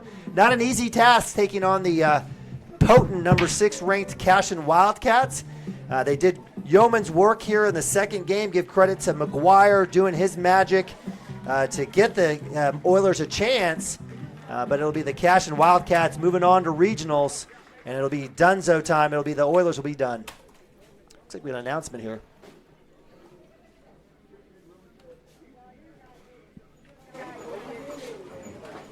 The announcement will be Coach or Principal Ryan Shank. Okay. One your 2022 district champs, Cashion Wildcats. So going out to receive the plaque is senior Joey Wilson on senior day. He almost drops it as a joke. We're bringing in, again, Wildcats, multiple winners here, districts over the last few years. Coach Mounts taking the tradition of what we've had here in the past and continuing it. The Wildcats, again, will take the number 6 ranking. We'll move on to regionals. Before we talk about regionals, let's break down this game. So let's start on the mound with Ben Harmon. Dirk, thoughts of Ben's game through basically 6 full innings and was able to help the Cashion Wildcats kind of work back and hold the Oilers just to 3 runs. Gave up a couple early. It was a little shaky. Just you had the curveball working, but couldn't spot the fastball. And then in the third, really from the 3rd inning on, settled down and really reduced the number of pitches and threw a ton of strikes. As we thought, I mean, these kids just don't get rattled. They've seen too many big situations. And, Ben just stayed calm, came back, really from the 3rd inning on, just really pitched a well-pitched game. And give him credit. I mean, he could have folded like a lawn chair there and thought he might, but he didn't. And stuck it out, and our bats come alive. And, hey, 2 games here, we put 21 runs on the board here. So, and we give up 3 runs. So, we kind of took care of business, and that's kind of what we expected. I mean, I think this one took a little bit longer than we thought it might, but we got there, and nice work with Harmon. And I think this has been kind of a theme, and we talked about it a little bit. The 2 innings that they scored in, leadoff batter gets on base. So it's one of those things that's really been kind of. And we couldn't get the lead off on it, but once we started, the bottom of the lineup was really, that's another thing we need to talk about. The bottom of the lineup was huge for us tonight in the second game. The middle of the lineup, not so much, but bottom of the lineup came through big, and especially there in the top of 7. And I mean, you get those two guys on, and then you talked about they come across the plate, and I think at that point Merritt was probably done. They might have been done when it was 3-3. Their body language started to show that, and just no energy from them, and then we just poured on there in the bottom or in the top of 7. I'm used to us being at home, being in the bottom of 7, but yeah, Mike.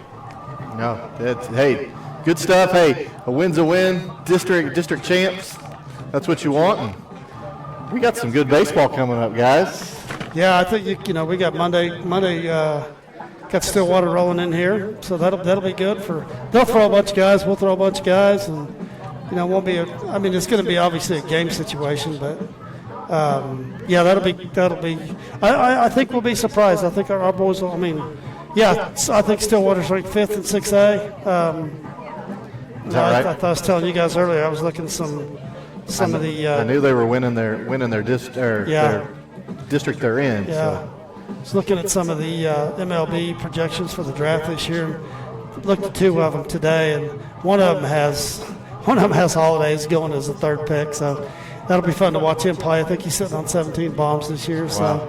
But yeah, so that'll be good for us just to see more quality baseball going into regionals, which we don't know who that's going to be. We're pretty sure we're going to see Cashion. They'll probably be the number 2 seed coming in here, and I'll be honest with you, some of those Northeastern teams that we've seen in the past, and I'm not saying that they don't play good baseball up there, but, the Pryor area, I know they're known for their baseball, but typically when teams come in from the Northeast, and I don't want to jinx this here, but, it's typically the Southeastern teams, Southwestern teams, or Western teams that, we see typically that are really good. So, right. Well, those seedings, those 8 districts or regionals will be out Monday. There'll be 8 4-team regionals, and we will be hosting one of those. So there you go. No excuse not to be out here and watch these guys play. And I love our chances. Right. I love our chances, and we may get down there tied in a championship game, and we've got to score a bunch of runs because of our pitching, what kind of the way it is. But other than Cooper, it hasn't been great, but it's been good enough. And Joe was good today.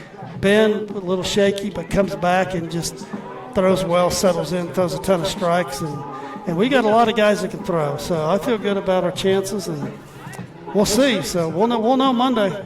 We'll know. Well, we appreciate you guys joining us here. It's a great day. We had senior night. Wildcats, again, go 2-0 sweep here in district play of the Merritt Oilers. Again, give credit to the Oilers, Cashion Smith and the bunch coming out here, giving their best. Acknowledging a good run this season, but it'll be the Wildcats moving on. And certainly from a standpoint, I'm trying to think back. I want to say the Wildcats, minus the COVID year, this is their 5th, let's just say their 5th straight year to win districts at least. I think it goes back more than that. It has to be, right? Frankly, it's kind of old hat. Good teams shouldn't be a problem to get out of your district. Right. It really shouldn't. If you're a quality team, and this team is, better than that. Especially, we're sitting at number 6. No excuse for not winning a district, and that's just that's expected now. Right. As far as I'm concerned, it is. And I think if you asked any one of these kids and coaches and parents, they'd say the same thing. And we've been in a bunch of regionals as well, and just a couple of them we got it done and got there, and then a couple of them just comes down to the last couple outs, and COVID.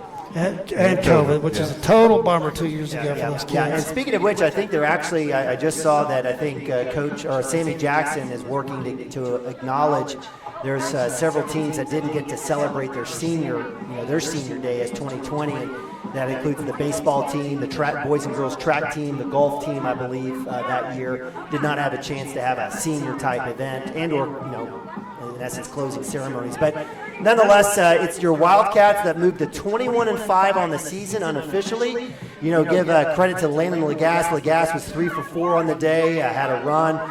Cooper Frazee had a home run, 2-run shot. Right. Got to love that. It really wasn't a great day for any batters outside of Lagasse. Cooper was 1 for 4. Hunter was 1 for 4, but he had that big hit and run. And Yeah, give Landon some credit. I mean, we got some Merritt stuff going on with some fans. And so we're going to have a little bit of extracurricular activity here. Not sure if we should get the camera on there or not, but we won't. Hopefully we'll get some folks that'll kind of square that away as we've got some fans frustrated. You know, it's tough. You know, you're rooting for your team, and maybe there was a fan or two that may have gotten kicked out that now are coming back in to cause trouble. That's certainly a bad situation. So, hey, listen, really appreciate you guys joining us today. Let's not allow this to kind of ruin it for the Cashion Wildcats as they're victorious 10-3, and actually, I apologize, 10-0 and then 10-3 on the day. Wildcats again moving to 20-5 on the season. We'll keep following us here on social media, on Twitter, Facebook, and Instagram. We'll get that posted. We'll get that squared away once we get it. But it'll definitely be here in Cashion at Beitler Field next Thursday. A lot of baseball going to be happening. And we'll have 3 teams here. Is that correct? We'll have 3. So yeah. So it'll be a kind of a mini round robin and 4 teams. Well, including us. I assume that's what you meant. Yeah. So 3 teams, 4 teams total, 3 teams coming in. 8 4-team regionals across the state. So a little mini round robin, and the winner will have a chance to stake their claim at stake. So looks like that's double elimination as well. So looks like we got Mike trying to keep the peace. He takes a run out for Dirk Phippen. I'm Nima Bobby. We appreciate you guys joining us here again. Wildcats winners, district champs. Moving on to regionals.